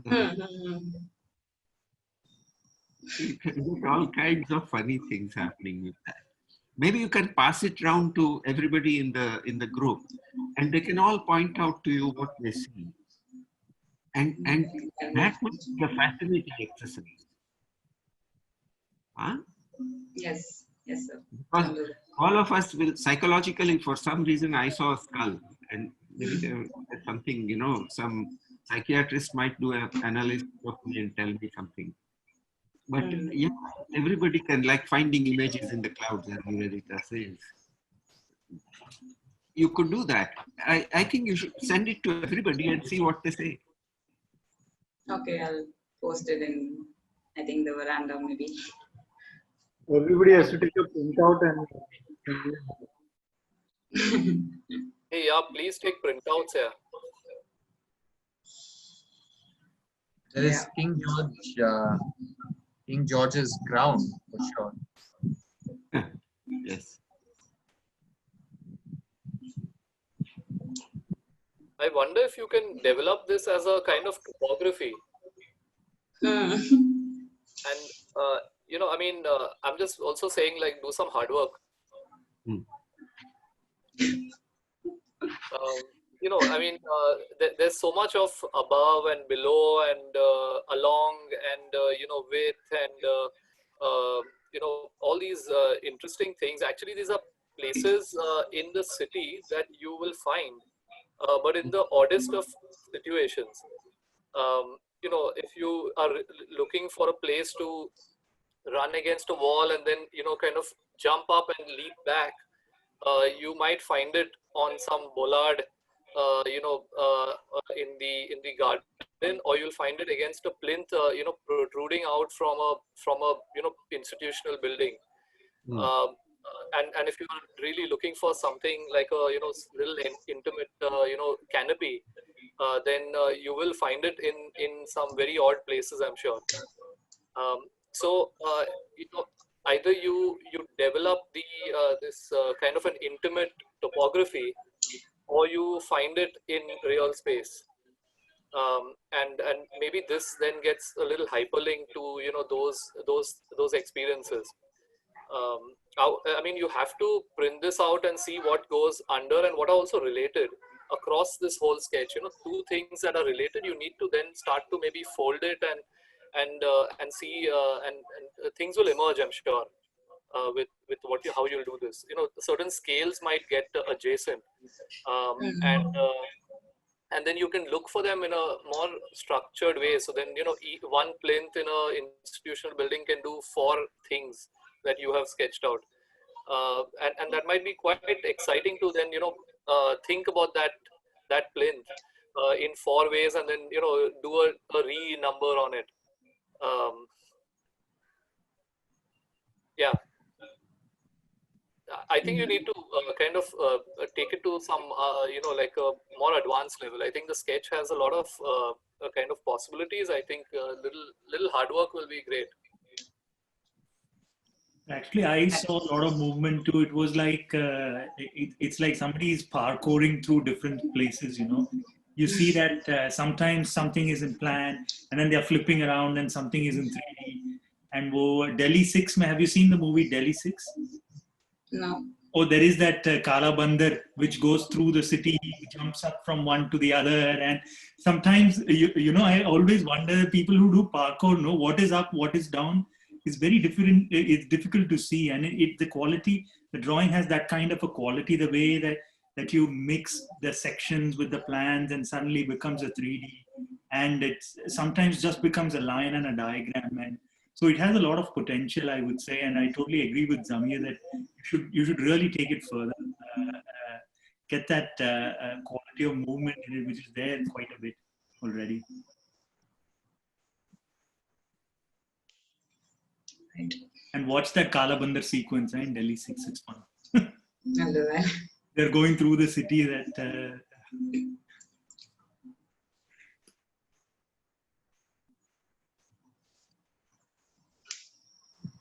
I wasn't also very sure of how to actually show this because I think the other day when I was discussing with Sudipto and Riyaz, they were like, move it and then like flip it. So I wasn't really sure also how to put it out there actually.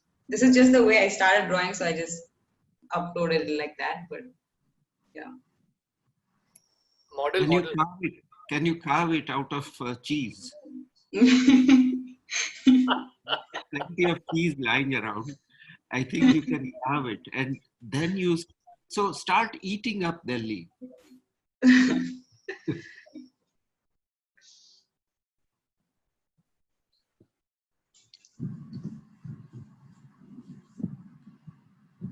Okay. Next person, please, Mohil. Yeah, I'll go.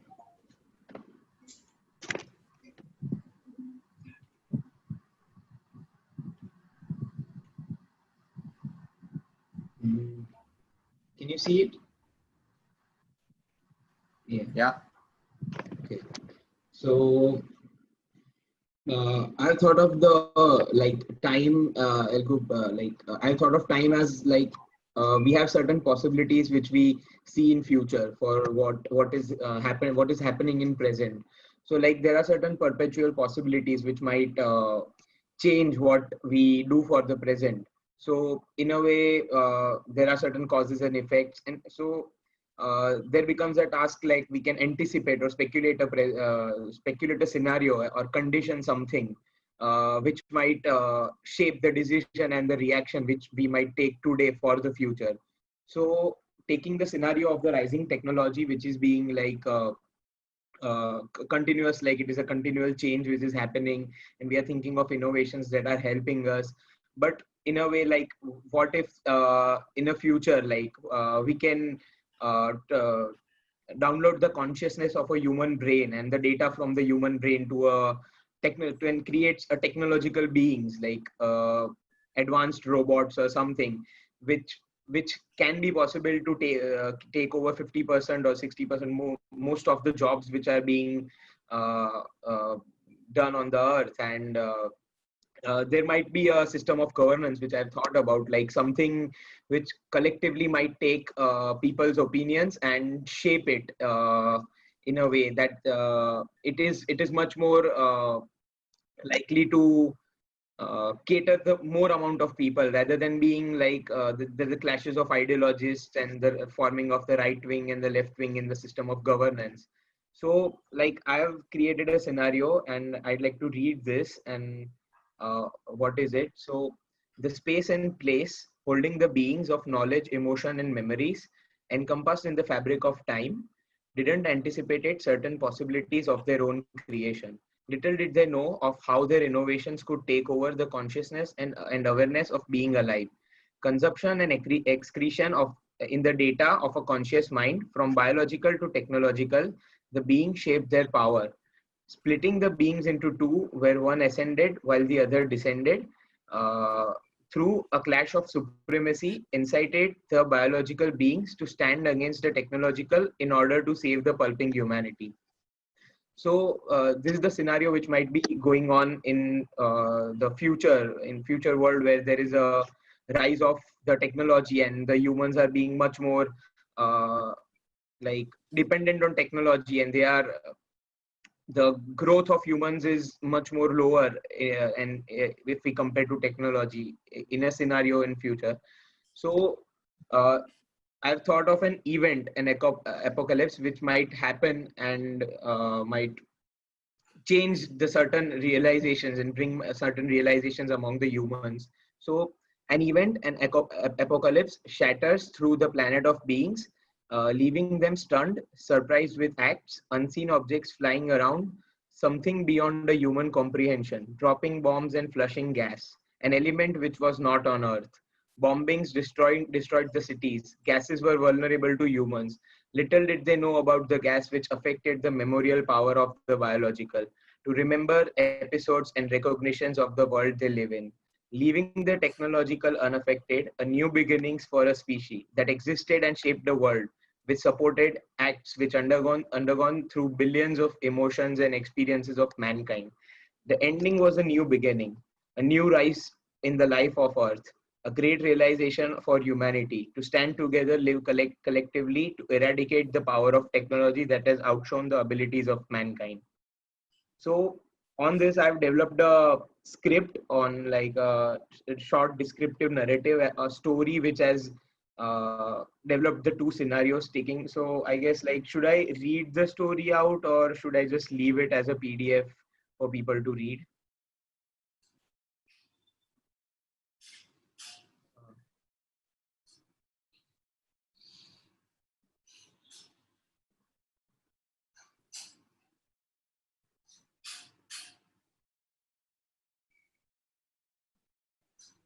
I think maybe you could tell us the gist of it. Okay, yeah. So basically, I was thinking like something. There was an act which happened. So NASA launched Voyager 1 and 2, and they attached 116 images of how mankind is there on Earth and what all they have thought of it, what all they have invented. So what if it happened that into 2019 the Voyager 2 fired its trajectory correction maneuvers, which had generated a light. So that light was captured by some other object which was floating in outside space, and the object which was there belonged to some species which was much more smarter and intelligent and advanced than human beings. It is by nearest system of star, which is the Proxima Centauri.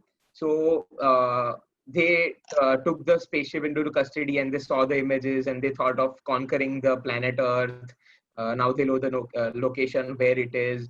So they started planning to go there. And so, yeah. And it was, the scenario was after like 60 years later, it was on Earth. So the Earth was much more far advanced in terms of technological advancements, and Moon had been colonized by people. Elon Musk had taken people to Mars and built a shelled environment there. So, and 15% of the landmass on Earth lied in uninhabitable zone due to the temperature rise, and sea levels had risen by then, and cities like New York, Mumbai, London, Kolkata, they've lost its land to the rising waters.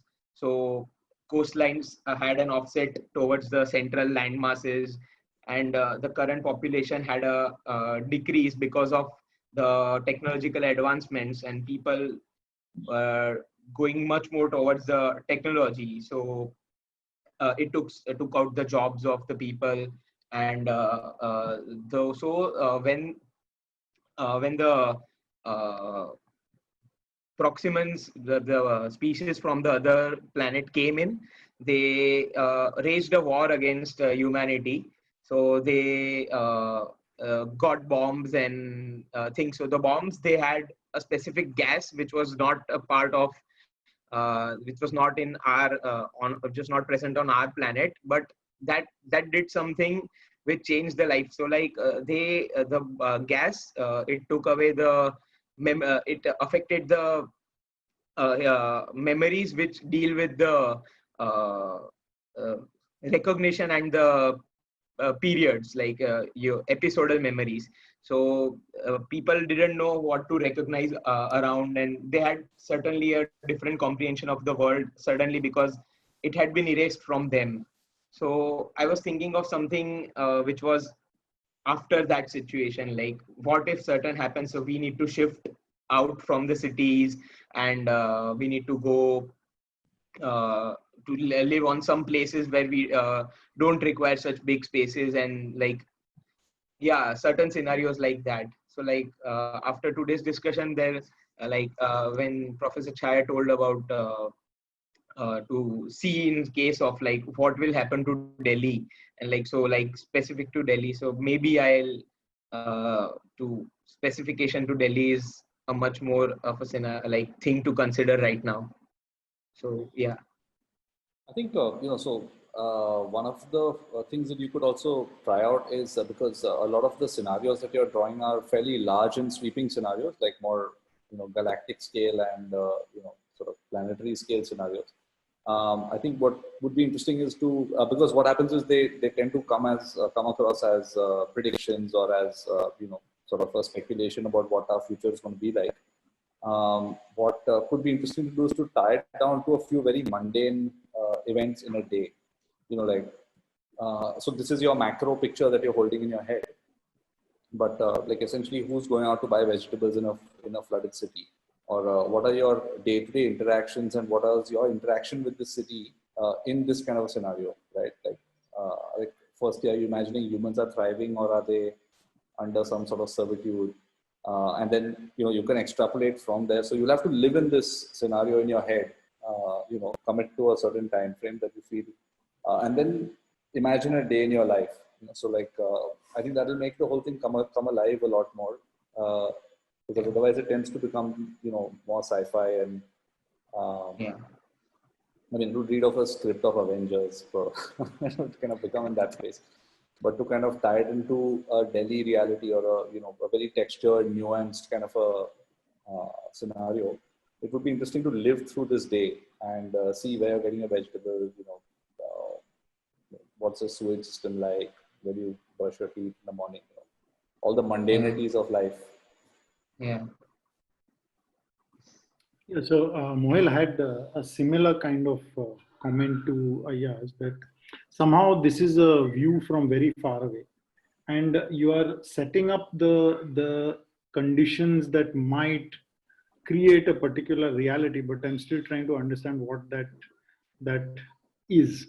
You're telling me that this happened, and so, but I can't really kind of get into that space, and maybe that is because the human of that time and the proxy one or whatever it is, the other being is, the relationship between them is not explored in the story.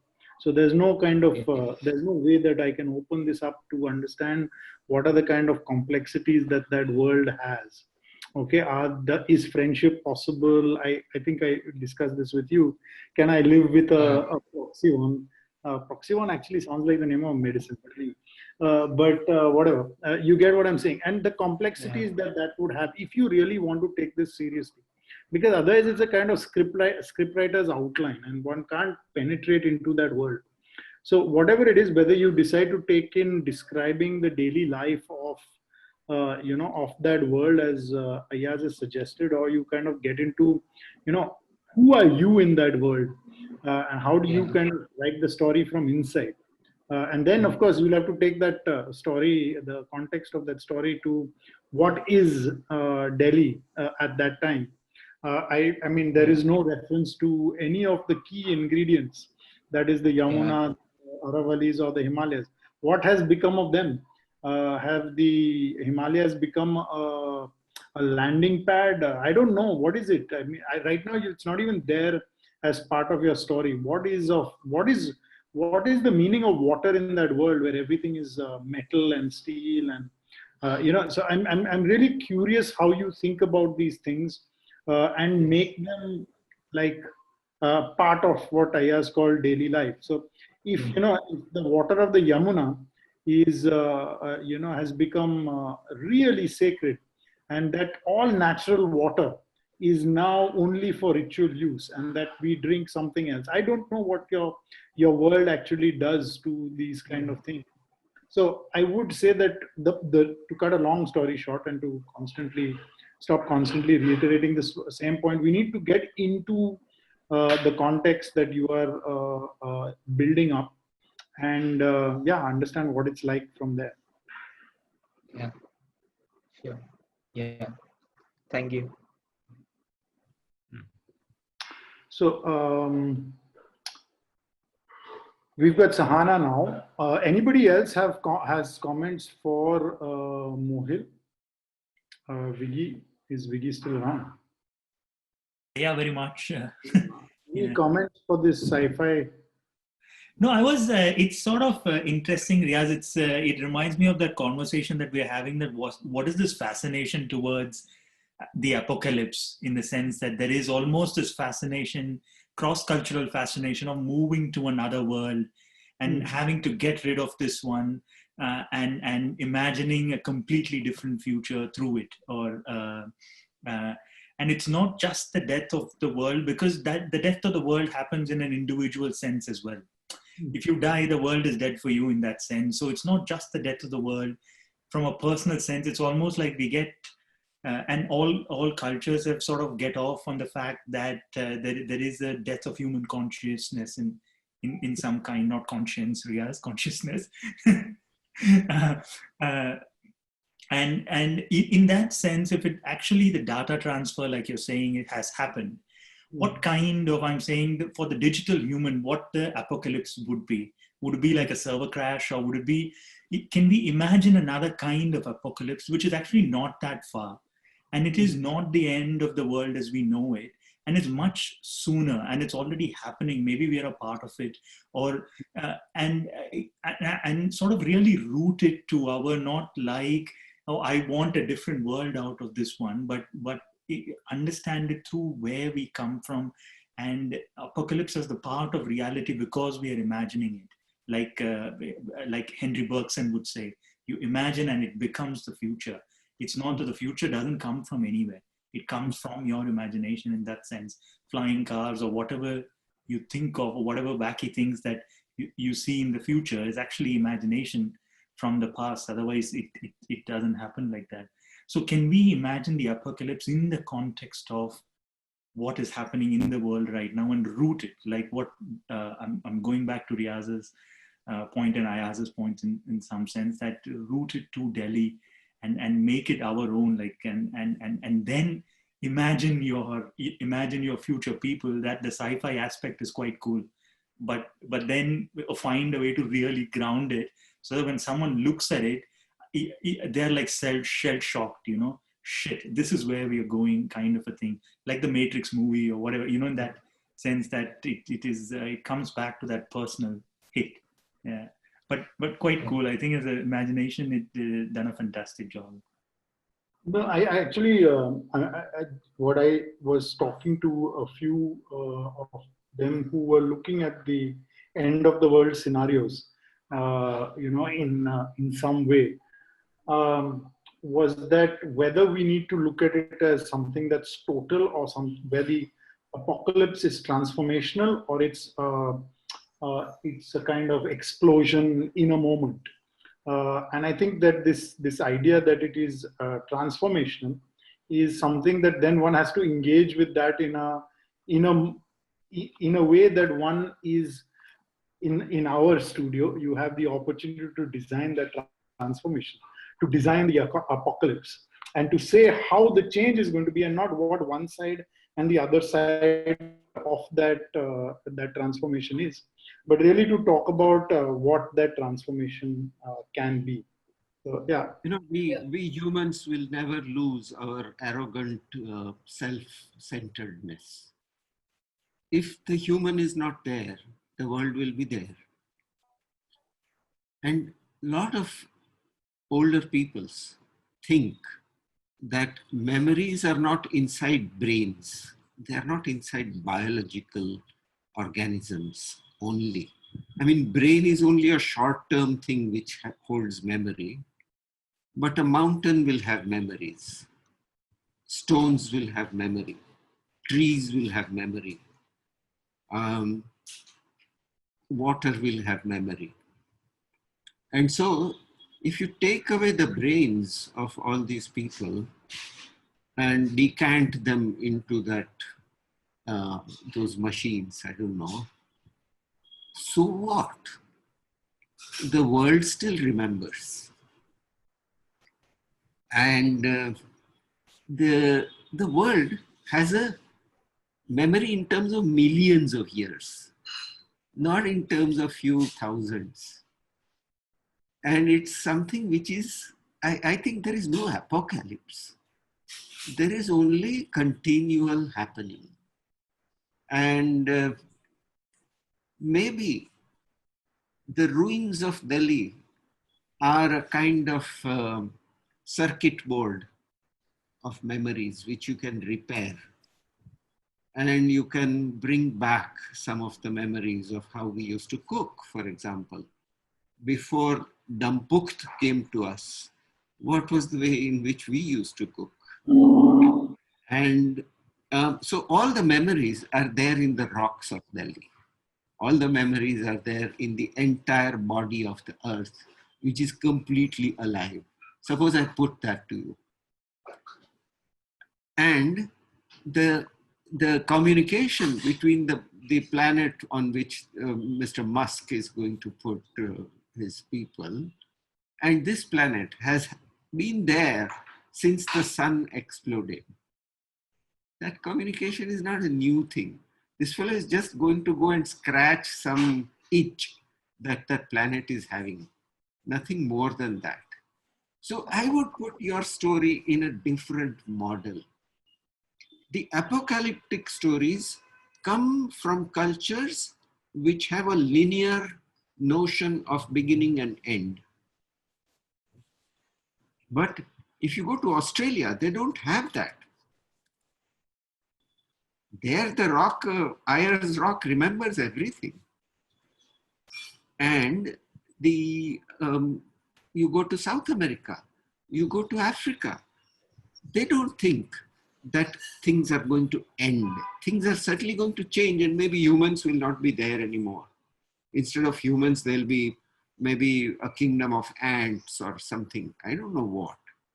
And it's not such a bad thing, perhaps, for the humankind to relinquish their domination of this scene and leave others to happily continue living.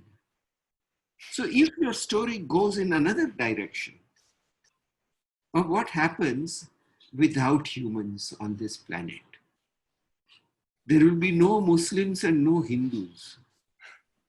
Amazing, no? Superb. So there is one such, there is one such project here from Harini. She's imagined a thing like that. Yeah, sorry. Oh, see, I didn't read that. So I read only part of it.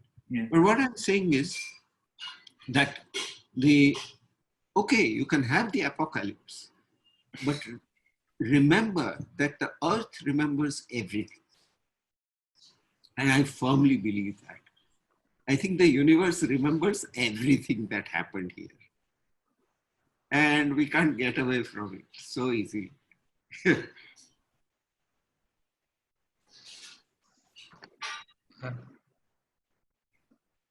Thank you, sir. People, unfortunately, I'll have to leave at the moment. But are we meeting tomorrow? Tomorrow is Sunday. So I just wanted to, somewhere along the line, we said tomorrow at 10. Are we meeting tomorrow? You're muted, Riaz. So we are not meeting. We are just collating if all the okay. If necessary, we will contact you on the phone if any clarification. Yeah, and Monday I'll be there in the afternoon. Morning I have a class somewhere else. Yes. I've got 6 different classes going on, so you'll have to excuse me from time to time. Huh? So, okay. So, the morning lecture on Monday, I think Sarosh is doing the introduction. Yeah. Okay. Right. See you, people. I'm Bye. sorry about going away like this. Yeah, I would have loved to see the others as well, but can't do. Good night. Yeah. So, who is next? We've just seen. Sahana is going to put up. Hello. Yeah. Am I audible? Audible completely.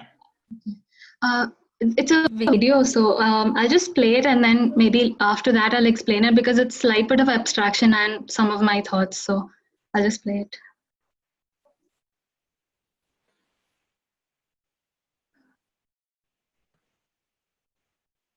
Is my screen visible? Yes.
So to actually start with how I kind of came to this idea was the fact that I wanted to fluidify time, like in the sense that I wanted to associate it with several other elements in nature that has that dynamic to it, and sort of establish a connect between those elements and in the context of Delhi, like pick up those comparisons and sort of say that a lot of things that we've done, like there's a stamp imagery which is sort of to say that the kind of plans that turned out in Delhi was like something was drawn, set on stone, and it just got established on site, and that's how kind of it starts to emerge. And the next scene sort of shows that but on the other side there are actually a lot of energies in play, like we have the Yamuna, and then we have all of these souls and bodies, living bodies, and a lot of what our creations are don't sort of um, have that dynamics and fluidity to it, and it's more rigid in the sense of Delhi. And to look at another dimension of how energy flows in the city, like there's a dominant use of signals and those kind of waves that sort of a lot of birds have been affected, and a lot of sounds that are produced also sort of tone down the birds sounds and stuff like that. So what I try to bring out is that has to be a harmony, and at some point probably there will be a time when these waves sort of become like they tune into each other, and then it becomes like one thing. So that's sort of the narrative that I established.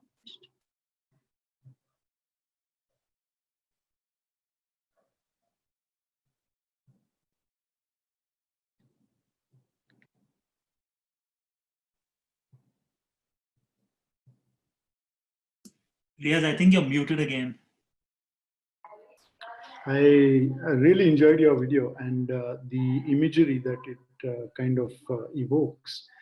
I'm not completely sure how to make the visual connections between all the various strands that you are trying to weave. So, I mean, there are, I'm not sure whether I should look at each kind of group of graphics as a particular plot in a storyline, or whether I should at the end of it kind of superimpose all of them. But I in fact found the last part of the video where you're actually talking about Delhi the most fascinating part of it. I think the way it kind of wraps around the rock and kind of forms, that I thought was very interesting. I just wanted you to perhaps elaborate on the relationship between the first few sequences and that whole end sequence. Right. Yeah, I intended to add a few more graphics in between, but I think like I was losing time, so I eventually put it up. I can add slides in between to sort of get that connect. Yeah, so maybe you can tell us what the intent and what those slides will connect for us once you put them in, just so that we can discuss Sahana, it. Yeah. It wouldn't actually be a bad idea to also show that initial sketch that you had made, so that it's clear like what your overall intent was, and then maybe Okay. easier to piece in individual pieces together. Okay, all right.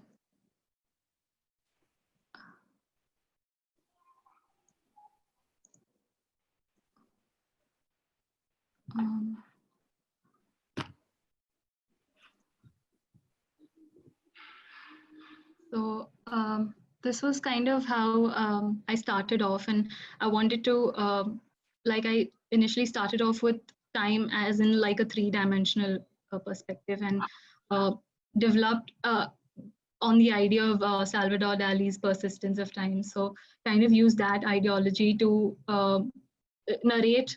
I actually kind of wanted to go back to Pangaea, but then I realized that it's way before 2000 20,000 BC, so I kind of chopped that.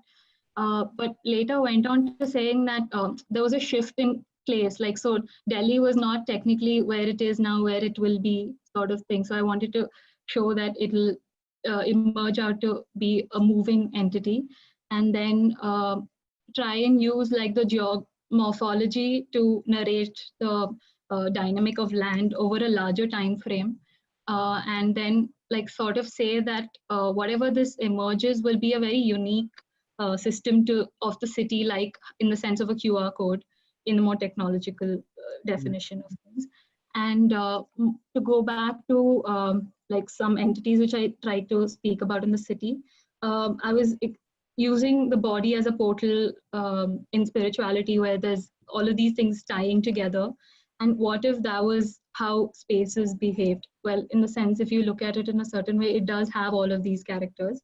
And in the sense that it's a consecrated space, and by design intervention, we do this act, and that sort of embodies a certain energy, and then has its own memory and life forms attached to it. So, yeah. So I think that Pangea sequence is actually critical to your story. So it's not something you can actually leave out. So okay, yeah. put it this way, that there is poetic license which is allowed in the studio, and you will have to avail of it in order to make this storyline clear. Because I think that's an important kind of thing to state in that whole sequence. Also, I'm not sure, and maybe that's the part that is not clear to me, is where the body as portal comes in to this whole sequence. So maybe it's because we've just had a one-off that I haven't caught it, but I will look at the video a couple of times and respond as well. There is a bit of a gap there, like the part you mentioned. I'm supposed to include it right after the part where you see I introduce humans, animals, and things in the scene. So right after that, I'm supposed to use like the build and all of that, and sort of bring that out. So yeah, I have to add some missing gaps. Okay. I think there is a whole lot of fun in transition. This is also going back to Vasupriya's project. In a similar way, there is a stark difference between one scene and the other. And like what Zamir was saying, that it could actually be haptic. If you can jump from one to the other, it's almost like a portal in your own words that can lead you through one to the other, rather than saying, oh, this is what I'm thinking, and then have a break in thought and then say, this is what I'm thinking. And it would actually be cool if you, even Vasupriya, if you're listening to this, that you can take your 4 different settings, and in your case, Sahana, the 2 different settings. One is the setting of the larger energy of the city, the geomorphology, and the setting of the personal energy. Try and get a transition in between and a portal so that you can access each other more easily, and then the meaning of what you're trying to convey flows a bit more continuous through them, rather than having to stop and then having to take a person on another kind of an outlook or a perspective. Yeah. I think there are 2 ways of doing these transition. Actually, I really liked your sketch, and I'm curious why the hand, as I think many of us have commented, why the hand hasn't come into the graphics of what you're doing. A lot of it is generative, but it might be good to look at hand drawing where you think that there is some kind of purposeful intent. Like suppose I'm looking at certain kind of forces and sequences that happen in time, which are completely they happen because of tectonic shifts or whatever else, which are processes that are not in anybody's control. But there are things like QR code and the city structure and all of that. It would be quite interesting to actually suggest that they come out of a certain will, which is very different order from those things that are simply a consequence of one thing after another. If you know what I mean. So the 2 orders then become quite different. If you can, it's something that looking at your sketch, I thought could allow for a different type of representation, not necessarily the computer, but a kind of more hand kind of feel that says that this comes with intent. It doesn't come out of a generative process. So those are kind of even a little bit, and it only means perhaps taking the QR code and all those diagrams into Photoshop and putting into a sketch kind of mode, so it feels like a hand drawing rather than as a circuit board. Just things like that. Maybe those are kind of things that will also allow you to connect and where the body becomes portal, also where it connects different. I imagine that if you're looking at the body as a portal, also physical things are connected with psychical things as well as temporal things, and therefore that's the point at which it all kind of comes together. So how you show that, I think, will be the what Vignesh was talking about as the most critical transition in the way that you represent this. Right. Yeah, it's that one point in the whole sequence where everything connects. Yeah, I think I want to establish in the end is that. Sorry? I think that's something that I want to establish towards the end. Like it has to culminate as one. Yeah. Yeah, but it may not happen at the end. Sorry, Vicky. It may not happen at the end because the way you insert the body in this whole kind of sequence of flow, and if you're saying the body is a portal that allows me to be cognitively aware of all these flows, then it doesn't necessarily have to happen in the at the end of the video. It can happen somewhere in the middle. So, I mean, I keep that conceptually open, and I mean, probably you have. Yeah, I think it made sense. The idea can be the portal, like in itself in the video. So, yeah, that makes sense. I like that.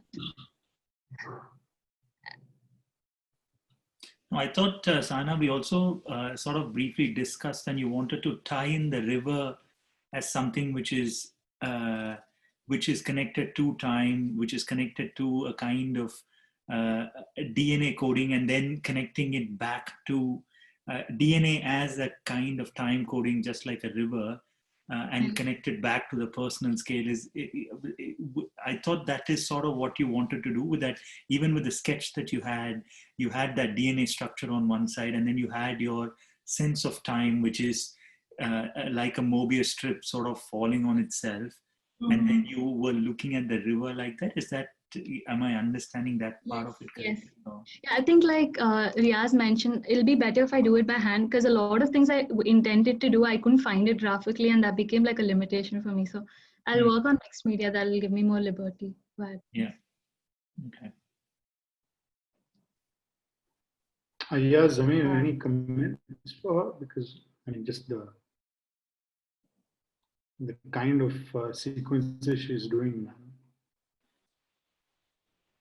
No, I actually really enjoyed most of it. I think the sort of, especially the initial sequences of how the topography gets mapped onto something fairly amorphous. Yeah, I think it's quite nice. I think just need to strengthen the narrative, spend some more time with treatments, I guess. Cool. Okay, we've got quite a few still left. Huh? Who's next? Hello. Hello. Hi. Yeah, I'm going next. Nikita. Yeah. All yours. Okay. Yeah. So mine is a story. It's a poetic story. I'll share the screen, and I'll read it out.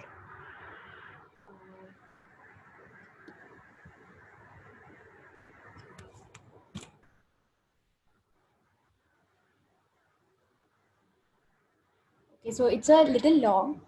That's a disclaimer. So I'll read it, and if you feel it is long, you can cut me short, and I'll give you a gist at that point. So the idea is to imagine life as a poetic story which you would narrate to a child, and this is way before human beings have begun to settle in the place which is now Delhi. So this goes back to probably 2500 BC and after.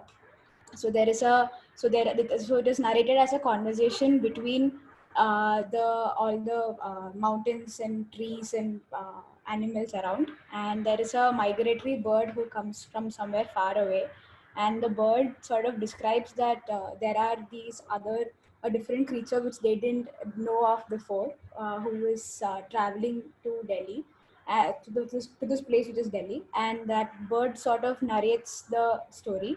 And then in order to welcome the people, Aravali and Yamuna sort of move around, and a plateau is formed.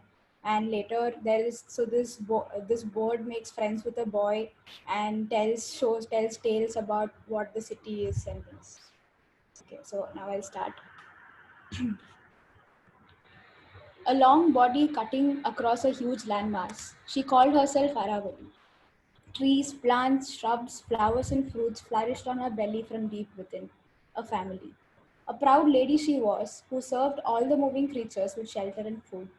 She watched them play and sleep every day, yet never understood why they all awaited the strange yellow man's smile to live. The wise barn owl said, and Aravali knew, there is a larger order of power above and beneath, and we are mere particles born to die. The yellow ball shines, flowers of the babul tree bloom, and the leaves dance. The little bee who visited the oldest magua tree at the northern tip of Aravali said, I dream to fly high above to meet that gentleman in white from whom the glorious river originates. The old mustard seeds the birds were trying to eat said, that's Himalaya, Aravali's younger brother, who's far, far away and talks to us through that little big river, Yamuna. Do you see? The little squirrel who ran along the branches, tickling the old tree, said, I want to run one day to the banks of Yamuna. She dances and sings with joy along with her sisters. Making her way along, she carries everything she finds. I want to touch her sparkling water. Listening to dreams, Mama Squirrel comes running to her son. Wait, said Papa Squirrel. A journey to the sparkling river begins. Take care, said Aravali. Aravali saw them all. Play and sleep, play and sleep, play and sleep. Sometimes they fight, but they forget it all. Time passed. The yellow ball kept coming and going, but never stopped long enough to make friends. He remained a strange friend who never failed to visit. A long gap of time, cycles repeated, seasons changed, birth and death continued. Aravali stood tall, witnessed it all. One day, as the yellow ball came up, so did the larger forces above and beneath to touch the ground. The oldest magua tree, the neem and mustard tree, Yamuna and her sisters, Aravali and everything in between danced and sang along. Shortly, they all met a new version of themselves, yet in a strange way, they continued to connect and share life just as always. The celebration of life continued. Yes, the celebration of life never paused. Aravali, witnessing it all, said Yamuna, even we are part of something greater. Yamuna smiled and said, ever felt so small yet so heavy? Aravali saw them all play and sleep, play and sleep, play and sleep. Sometimes they fight, but they forget it all. Another bright yellow day, as Aravali was looking up at the clouds, lazily moving above her, a visitor sits at the edge of her old magua tree's branch, a white little bird with a pink tail. Zipoma, her name. Can I rest here for a while? I'm flying from far, far away. It's cold back home, said her sweet voice. The old magua tree and her friends made some space for Zipoma and her family to rest. They were welcome to stay by all, for it was arid and hot till the rains visited next. As the yellow ball came up, Aravali, Yamuna, the trees, flowers, fruits, little and big creatures, and them all saw a merrier day than ever before. For the songs of Zipoma and her family echoed a recurring smile on every face. They all made friends with Zipoma, who had several tales to narrate. Oh, I saw a strange two-legged creature while flying over a place called Harappa. They are different from us all. I have not seen them anyplace else. All moving creatures ran distances to gather under the branch Zipoma sat on. The trees from afar bent their trunks to listen, and the clouds paused. The elephant asked, are they as big as me? No. The cheetah asked, are they as fast as me? No. The butterfly asked, are they as colorful as me? No. The peacock asked, can they dance like me? No. The river asked, are they as mighty as me? No. The trees asked, do they bear fruits like me? No. And the clouds asked, can they make patterns like me? No. No, no, oh no, they are nothing like any of us. Not as strong or as beautiful or as exciting as any of us. Yet, they are fascinating. They have control of all materials around. They don't dig holes in the soil or rocks. They make houses like the termites with mud, but very, very big. The elephant asked, are they as big as me? No, nothing is as glorious as you amongst all the places I have flied over. The elephant and his family bows down with respect. Tell us more, said the crowd. Some of them had sticks with a big brown sack hanging. I peeped in and found some fruits and some other things made of fallen twigs and leaves. They were walking looking tired. Strangely, some sheep friends were walking along, but they were tied together. What was that about, I wonder? They must be moving just like us, said Zipoma's elder brother. Oh, maybe they are visiting us to make friends, said Yamuna. Intrigued and curious, everybody decided to await their new visitor. Some even said they will sing songs like Zipporma.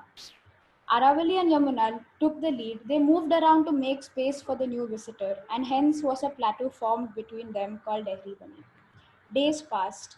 Whole of Dehri Bani, anxious to host their new visitor, waiting, looking, waiting. As the yellow light was about to say goodbye, a clan arrived making some noise. Yamuna anxiously flowed with more grace than ever. The birds chirped and trees danced. Yes, the two-legged creatures were indeed different from all.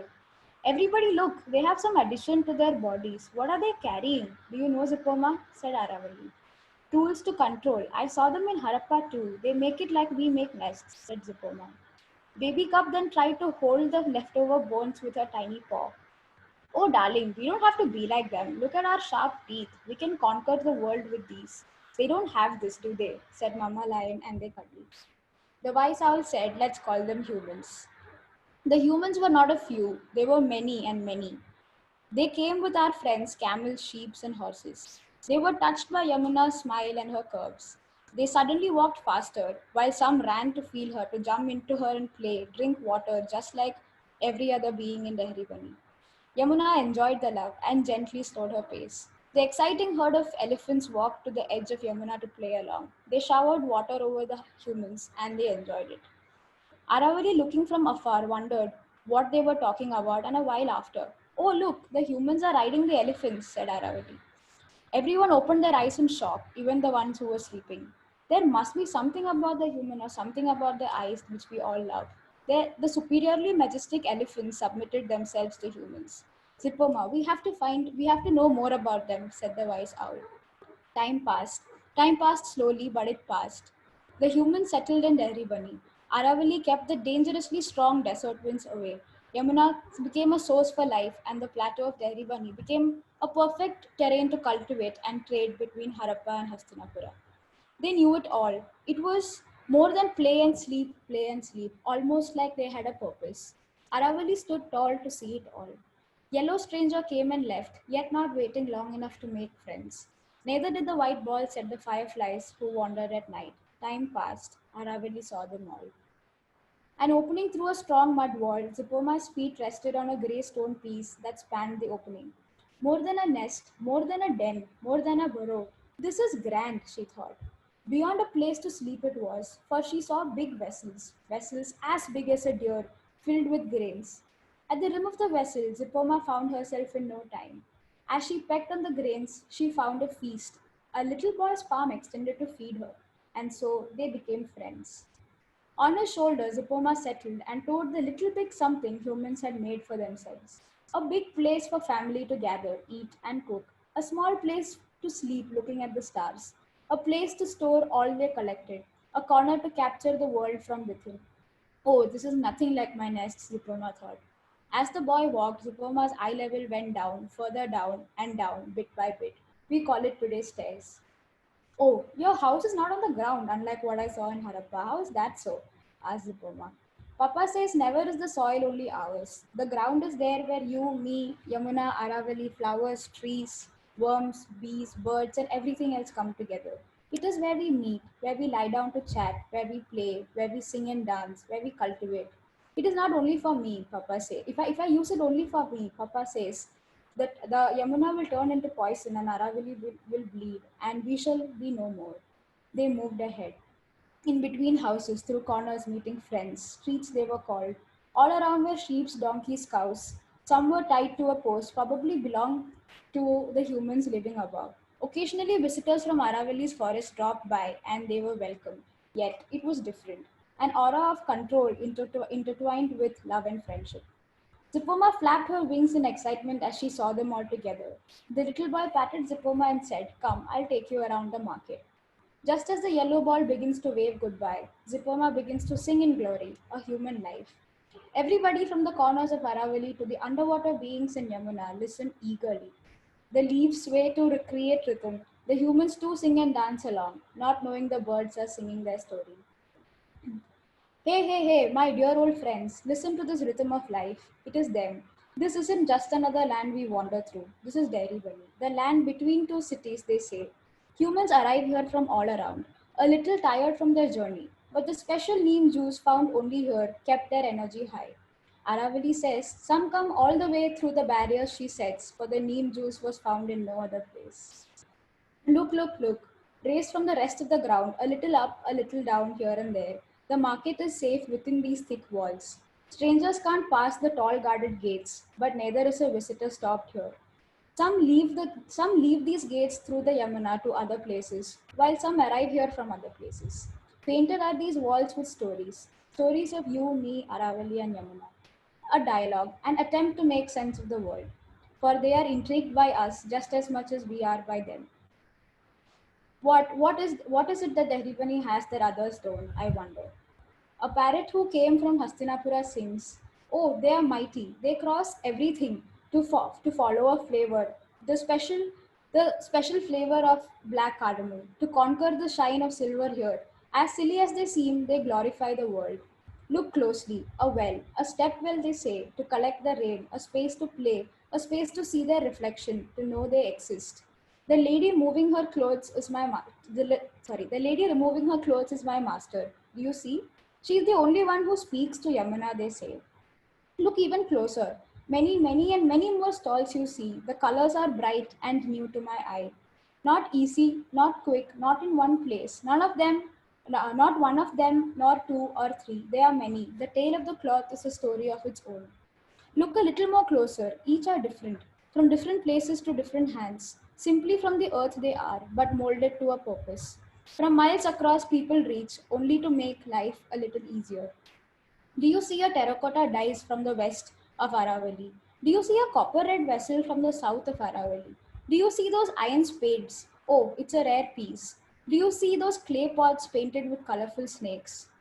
Oh, on and on it goes. All varieties and all sizes of all are found here. A place where innovation is celebrated. This market makes Dahripani the largest ever seen. Oh, look at the center, a drum taller than them all. 100 hands worked on it is the word around. As the yellow ball goes down, a rhythm, boom, boom, boom, boom, boom.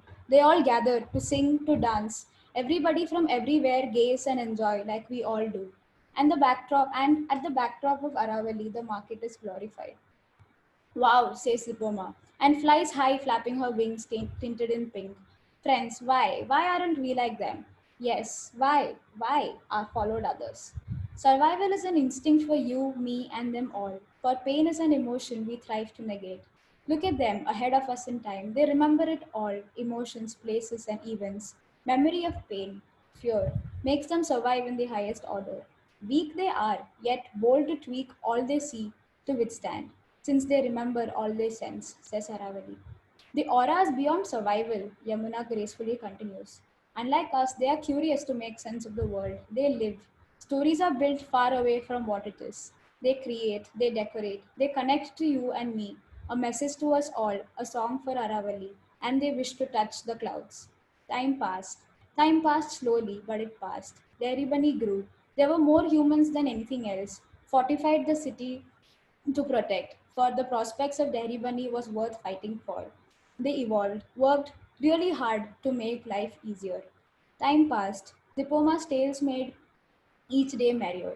They sang to the humans and the humans sang to them, yet could never understand each other, hence the admiration was eternal. Time passed. It was yet another time for the forces from above and beneath to visit. A whole lot of different this time. The celebration which it was became known to be a disaster.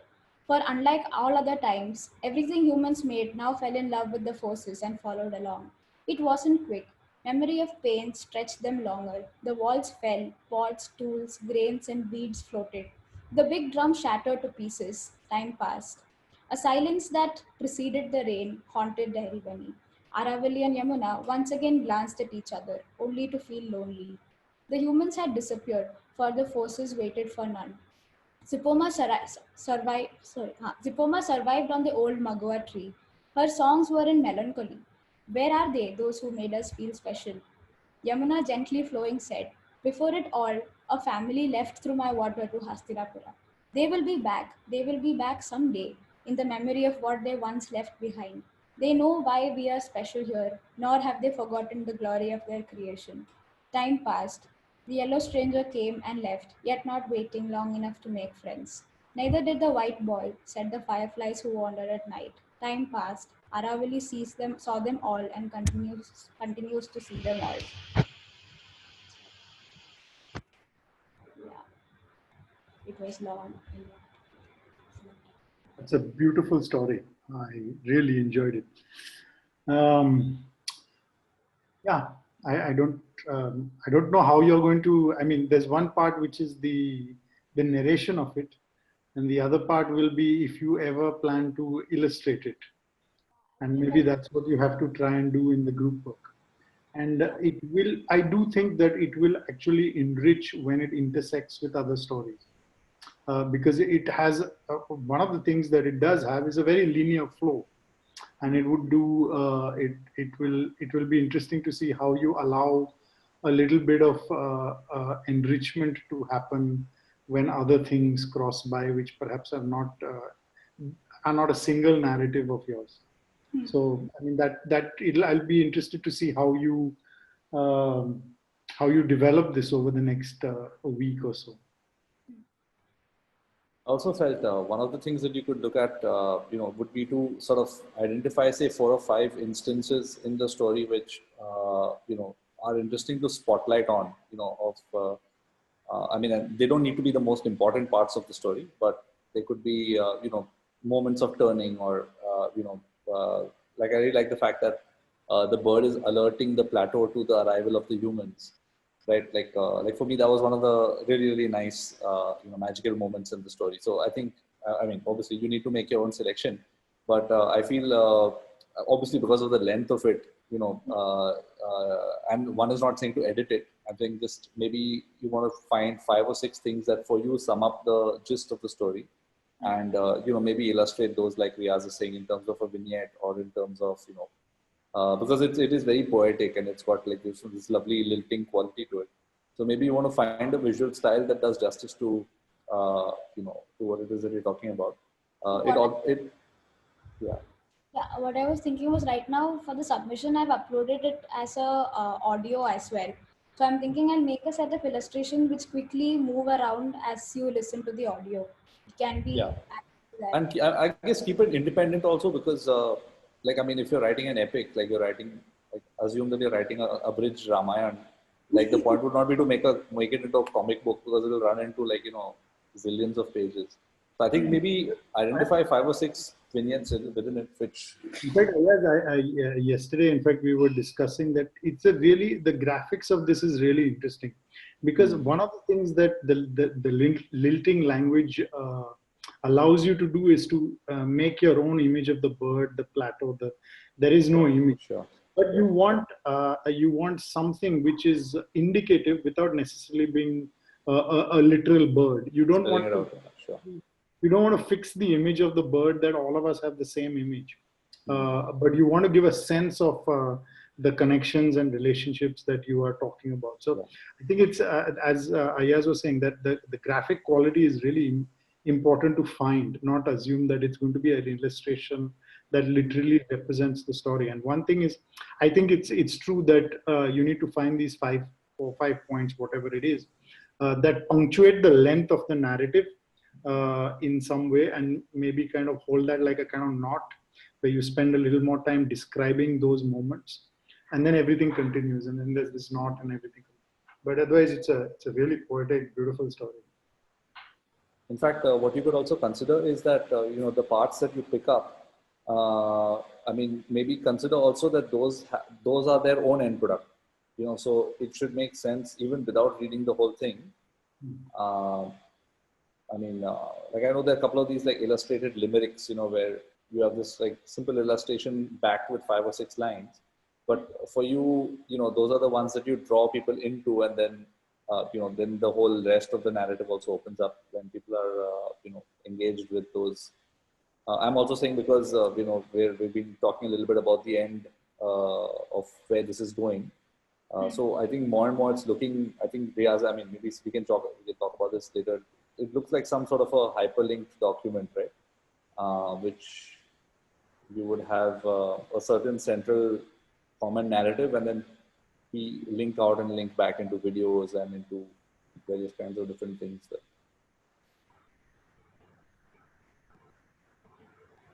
I thought it was a fantastic story, and the idea to put some kind of an illustration around it is also quite interesting. And in that context, I know it reminded me a lot of K.G. Subramaniam's work. Have you read some of his books? Like a lot of his stories have that kind of imagery, but then the illustrations are not literal. They are more with either like large ink or charcoal or even cut paper pieces or so if you can get like some inspiration from that, because the whole geography of what you were explaining, the way it moved reminded me of some of his books. And then when this illustration the topic got brought about, I thought that it could be interesting, because I think with the illustrations you have to do justice to your text, and they can't be standing against it. They'll have to somehow let the text be a dominant thing, which sort of gave you the inspiration to write and create this whole. And then the illustration will have to do another kind of job within. I mean, if you look at the whole play between Quentin Blake's illustration with Roald Dahl's imagination. I don't know them. Could you repeat the name once more? So Roald Dahl, you know the author Roald Dahl, and Quentin Blake is the guy who actually does the illustration for him. And again, because Dahl's imagination is so strong and fantastic, and it's such evocative by itself, you need somebody like Blake. You see the specificity of his sketches and you will know what I'm saying. And it can't be something which is against the text. It has to somehow do something else and not take away from the imagination of the person when they're reading it, because it has its own beauty, and people have their own way of imagining it, and that's what is beautiful about a text. The illustration is already happening in the mind.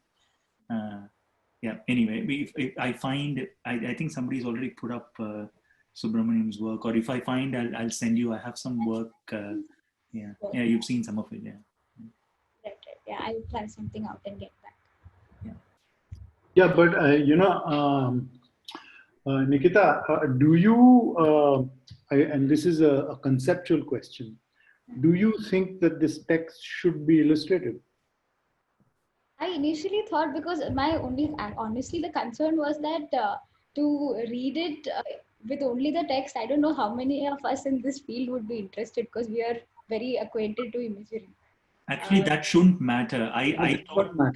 I thought every word that you wrote was architecture, so I don't think it should matter what the rest of the field thinks. I thought it was actually, there was a lot of spatial quality to what you wrote, which I would consider architecture any day. So now you have to think about this very carefully, because I was thinking about it that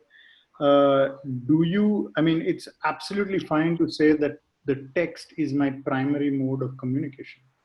Why would you assume firstly that only architects are reading this? Okay, and why would you assume that, suppose I said that conceptually my story is one that is going to, I can feel the landscape in it, and I want that feeling to be imagined and not seen, and that the illustration might actually distract from that relationship with the text. Now you are going to have to think this through. These are not easy decisions. Okay, but finally you will have to take it. Do not think that we will think that it's that you are not doing the work. That's not the reason that we would say that don't or do the illustration. The point is, you've already done the work, and you can, as Ayaz was suggesting, you can improve this. You don't need to add another layer to it to necessarily improve, unless you think it's absolutely necessary. That's why I'm saying that you have to decide whether you think that you want it illustrated or not. That the illustrations will actually improve the relationship between the text, the imaginary world it creates, and the reader, or in that case with the diagrams, with the drawings. So yeah, give it a thought. Yeah, but I think right now that we are speaking, I think I certainly want to give it a shot. Let's see if the illustration justifies the text. All right, that's great. Okay, guys, we are going to take one more for tonight, and then we will continue tomorrow if you guys would like this. If you guys are keen to show and share your work, I'll also ask Professor Shaya if he can spend some time with us tomorrow.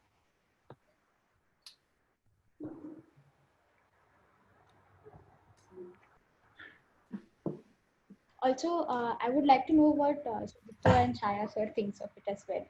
Yeah, so what we can do, we unfortunately Sudipta's a little bit unwell, so he left, and Professor Chaya has a clear 8 o'clock time, so that's how it is. So we will do that. We will do that, and you can be assured that Professor Chaya will read and go through each and every one of your work that's been pinned up. So please do put it up so that he can go through it, and then we can pull him in for discussions at various times. So who is going the last one for today? What we decided?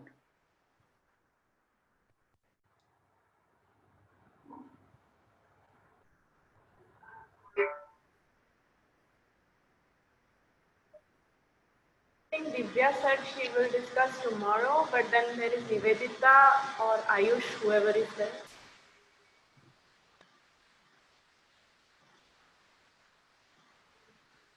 Okay, so who is going? Okay.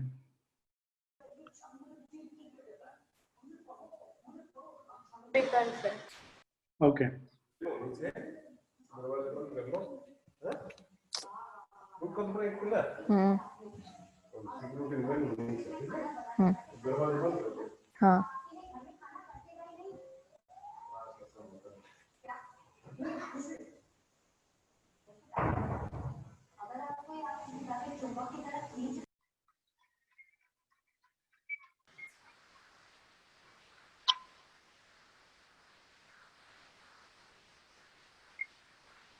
Are we supposed to read, or are you going to read?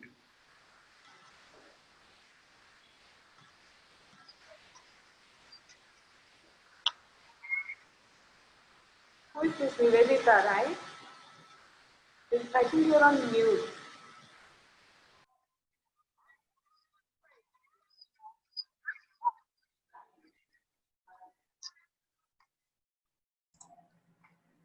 Am I audible like this? Yes, now we can hear you. Not very clearly though.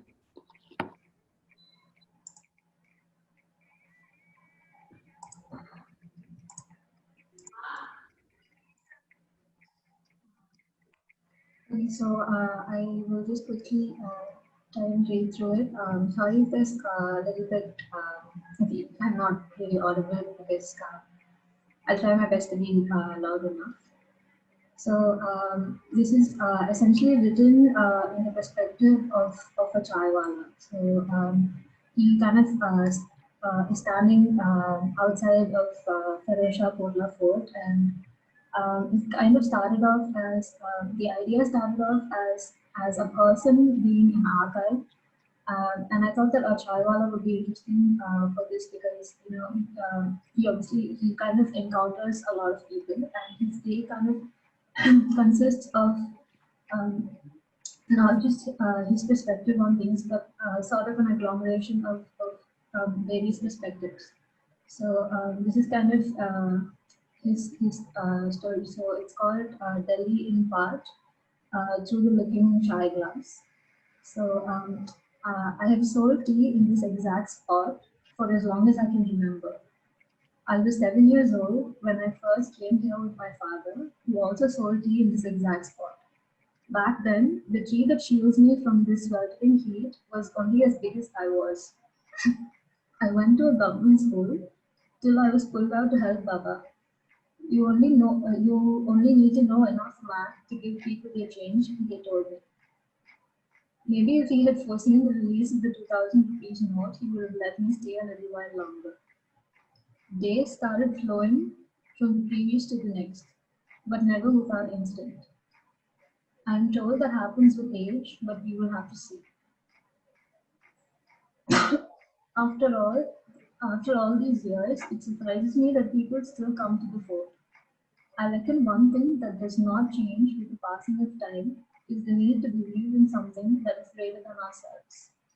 This need, I've come to realize, changes from person to person and from time to time. The same has been the case with me. I was forbidden to step into the fort on my own. So naturally, within the first week of taking my spot beside my father, that's exactly what I did. The sun was just setting and Baba was talking to a tourist who required directions. I made a dash for the kotla, looking back only to see if he noticed my absence. I could smell it before I could see it. The scent of agarbattis and flowers that clung to the air long after the devotees had left. The sight of what seemed to be hundreds of letters, sometimes even multiple copies of the same letter, covering the walls, was something my 7-year-old mind could not comprehend the magnanimity of. It was not long before a guard doing his closing rounds found me and all but threw me out. Needless to say, Baba was not pleased. Cannot count the change properly but jumps at the first chance to be disobedient. Maybe we should put a petition for my words to penetrate that thick skull of yours, he had contemplated. I do believe to this day that he was genuinely considering it. A little over 12 years had passed before I made my second, more deliberate trip. You see, I was in love with our neighbor's daughter, and her parents were intent on getting her married to a family friend's son. I had not mustered up the courage to tell her how I felt, but did not think twice about telling the 400-year-old spirits that would supposedly read and answer my prayer. I do not know if the jinns read it, but the watchman did. It barely took him a minute to realize who I was, seeing as I had written my full name, address, and every other identifiable personal detail I could think of. Baba yet again was not pleased. I have since lost faith in the whole thing, or maybe it was beaten out of me by Baba. I do not know. Either way, I did not go back inside. But as I grew older and the tree shaving me grew taller and wider, people never stopped coming there. The stone walls of the fort grew more and more weathered, and some parts even broke down. But the people never stopped coming there. The tougher the times, the stronger the faith. Or maybe it is vice versa. I do not know. Some of them have been making weekly trips for as long as the spot has been mine, with a new woe and a new prayer each time. Others visit sporadically, more out of desperation than out of faith. They are here one week and gone the next. Who knows? Maybe their wishes were granted in 1 week instead of 7. But I have come to learn that the most common drivers for people to pin their prayers on walls for almost 7 centuries have always been curiosity and speculation. Ayer, Netaji's neighbor's nephew got a job within 2 months of visiting the Kotla. Have faith and do it. If it can happen for him, why won't it happen for you? It is undeniable that once you pin your wishes and hopes to those walls, passport size photo and all, you cannot help but have hope. You cannot help but find some semblance of faith within yourself. What reinforces this? Is it the centuries-old tale of a ministry of jinns who read your prayers at midnight and choose which ones to answer? Or is it the sight of those weathered, crumbling walls, with hundreds, if not thousands of people just like you, hoping and praying for something more? Traditions, after all, only become beliefs when we choose to believe in them. This is what I've been telling both over-enthusiastic locals and reluctant tourists, who sometimes ask me if I believe in the magic of the Kotla. Maybe it is just my way of deflecting from the fact that I do not have an answer yet. The sun is now setting, and I try my best to tally my day's earnings to check if we have enough to buy my son's class 12 textbooks. Bring the money home to me to tally, Baba. You never counted correctly, he tells me. Maybe if we have enough, he too can get a job, like Netaji's neighbor's nephew. Whether he wants to put in a petition for it is entirely up to him. And then I've got kind of an initial draft of a storyboard of this person's and that's it.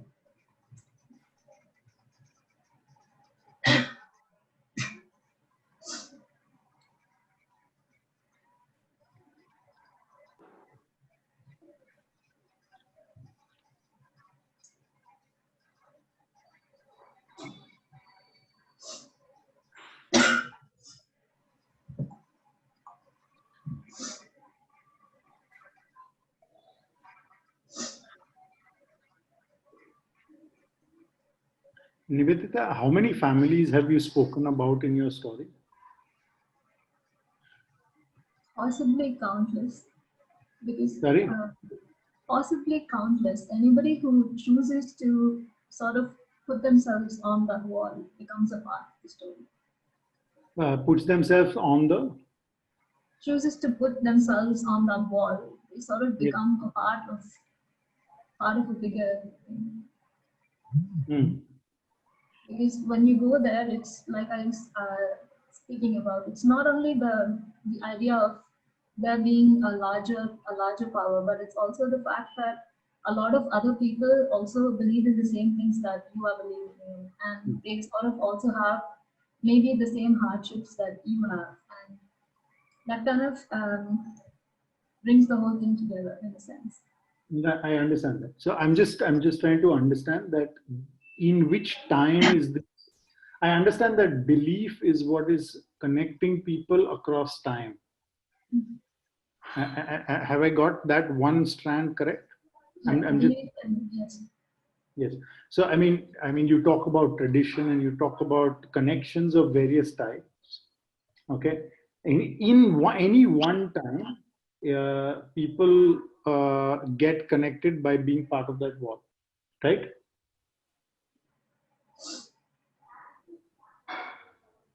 Hello, can you hear me? Yes, I can hear you. Yeah, so I'm saying, but across many times, people are connected by what they believe. Yeah. I'm actually asking you for a clarification. So, is that how in your story? How do you look at time in this? So basically, the idea of having the father there and son, the main protagonist, and then the son is to kind of show, correlate the aspect of time. So this person need not necessarily believe in something, but he's open to the possibility of his son being believing in a certain something, and belief here in this sense kind of travels through time, and it need not always encompass everyone. It's kind of open to interpretation in that sense.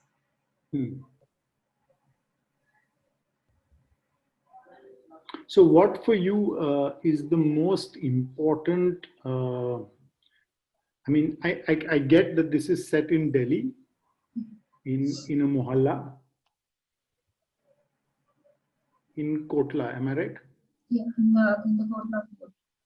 Sorry, your voice is a little bit muffled. That's why I'm in the Kotla Fort. In the Kotla Fort. Yes. Okay. And yeah, so I'm saying, so that location is there. There is a 7-year-old who is an important character in the story. I'm just trying to structure and understand that I've understood. I'm trying to clarify that I've understood all the characters in the story that you've put out there. So there is a 7-year-old boy. There's a family. There are other families that you refer to, the Mettajis and so on and so forth. So the thing is that there is only one central family. So you have the protagonist, you have his father, and you have his son. So these are the three main sort of recurring characters.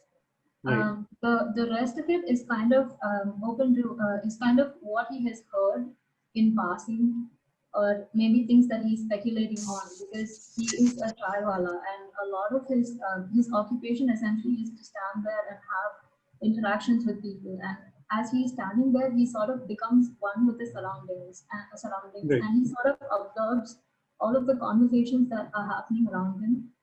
And it may not always involve him directly, but he kind of, so that's what I was trying to share with the people who keep coming there, and the people who kind of come there sporadically. So he kind of sees patterns in people, he starts reading people.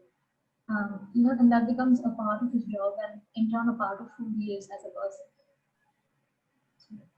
Right.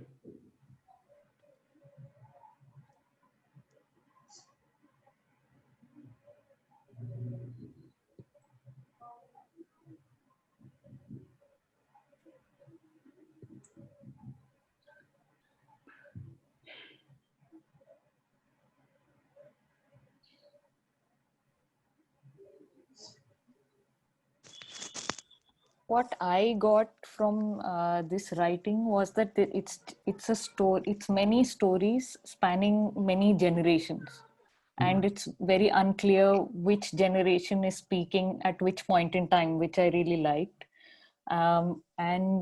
But the surprising thing was that if you hadn't written Kotla, it could have really been any street in Delhi, which also which might be, I don't know, sort of countering what Riaz said in the beginning of our discussion today, that the location has to really be honed in on.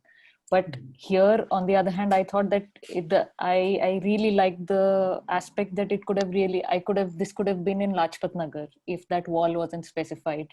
And I feel like it can really open up if this Kotla is not, I don't know if it is very important to you that this is in Kotla, of course, then, you can go ahead with that.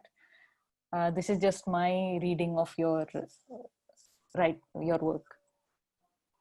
Yeah, the thing, I had a similar impression, Gayatri, that this is happening with, that's why I was clarifying the belief part. That actually, as long as you believe in something, you are connected across time with all the people, and then you can come and go, and different people who believe the same thing are actually adding the same aspect of the story to the chaiwala. So it may be across many times, but because the belief is consistent, actually similar, those are the patterns that he's recognizing in people.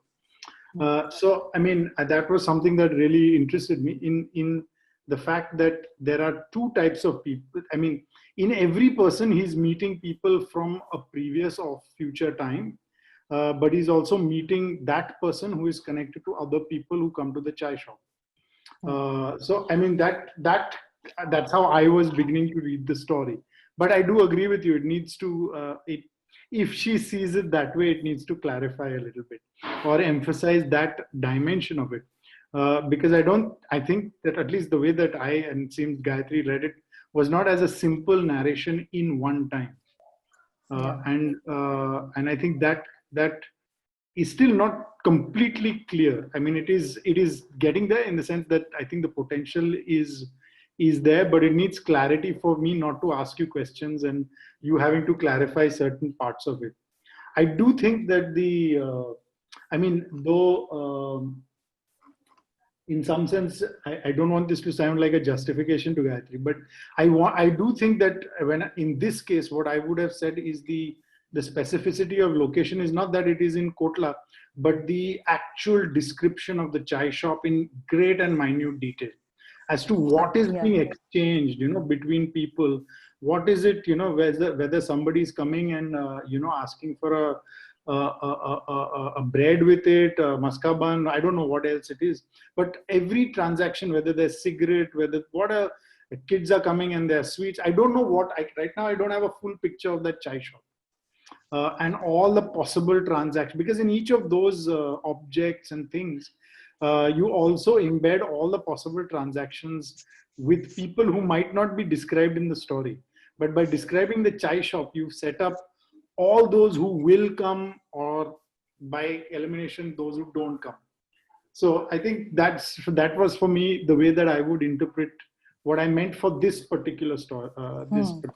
Yeah, I would completely agree. Yeah. So I would really urge you to take this further and spend a little time honing the actual the story. I like that the fact that you've thought about illustrating it, but like Nikita, I would only look at specific things that, in fact, I would just illustrate the chai shop and maybe even do a kind of cartoon axo of what the muhalla is like, but open-ended. Like it's just a concentration and then the lines just dissipate out, something like that. That's the sense I have of the illustration for the story, nothing more, and certainly not the diagrams that you put at the end. So I mean, that's my response, but yeah.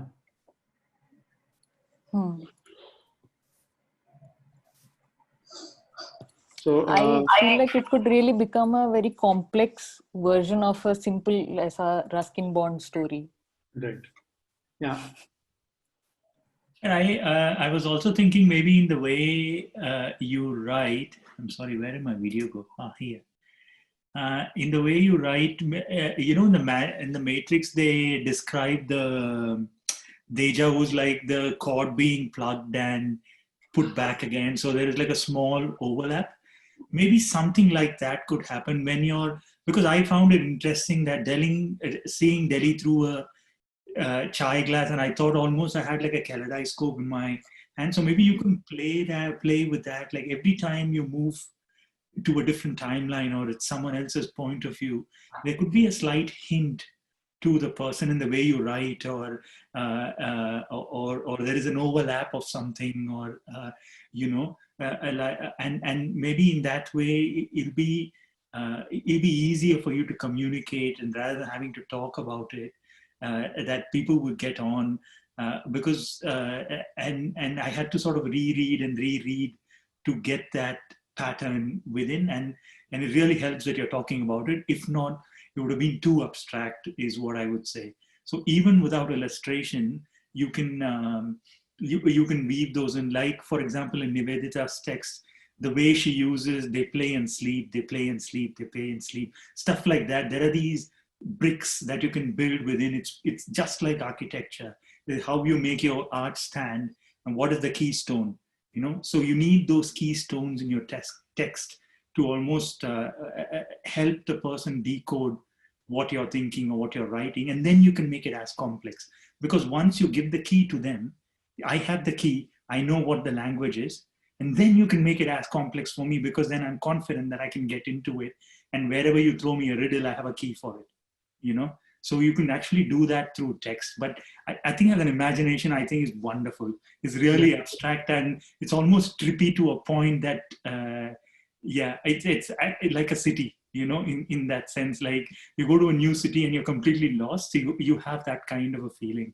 So I really had that city. I really had a sense that I'm in the city. I think that was wonderful about the story. Yes, me too. I think the way it's structured is also really good that way. You just have to give a little bit of a clue here and there to dumb readers like us. Okay, on that note, guys, we will call it a night today. And we will be clicking online tomorrow. Please put up everything by 10 o'clock. But you guys are mostly guys who have already pinned up. But we'll put up that, and then we'll also, once we've made the groups, if Professor Chaya's, I can get him on for like an hour or so, then those who want to discuss, we can discuss with him. So that we'll intimate you in the morning though. All right, guys. Thank you. See you guys. Bye. Bye.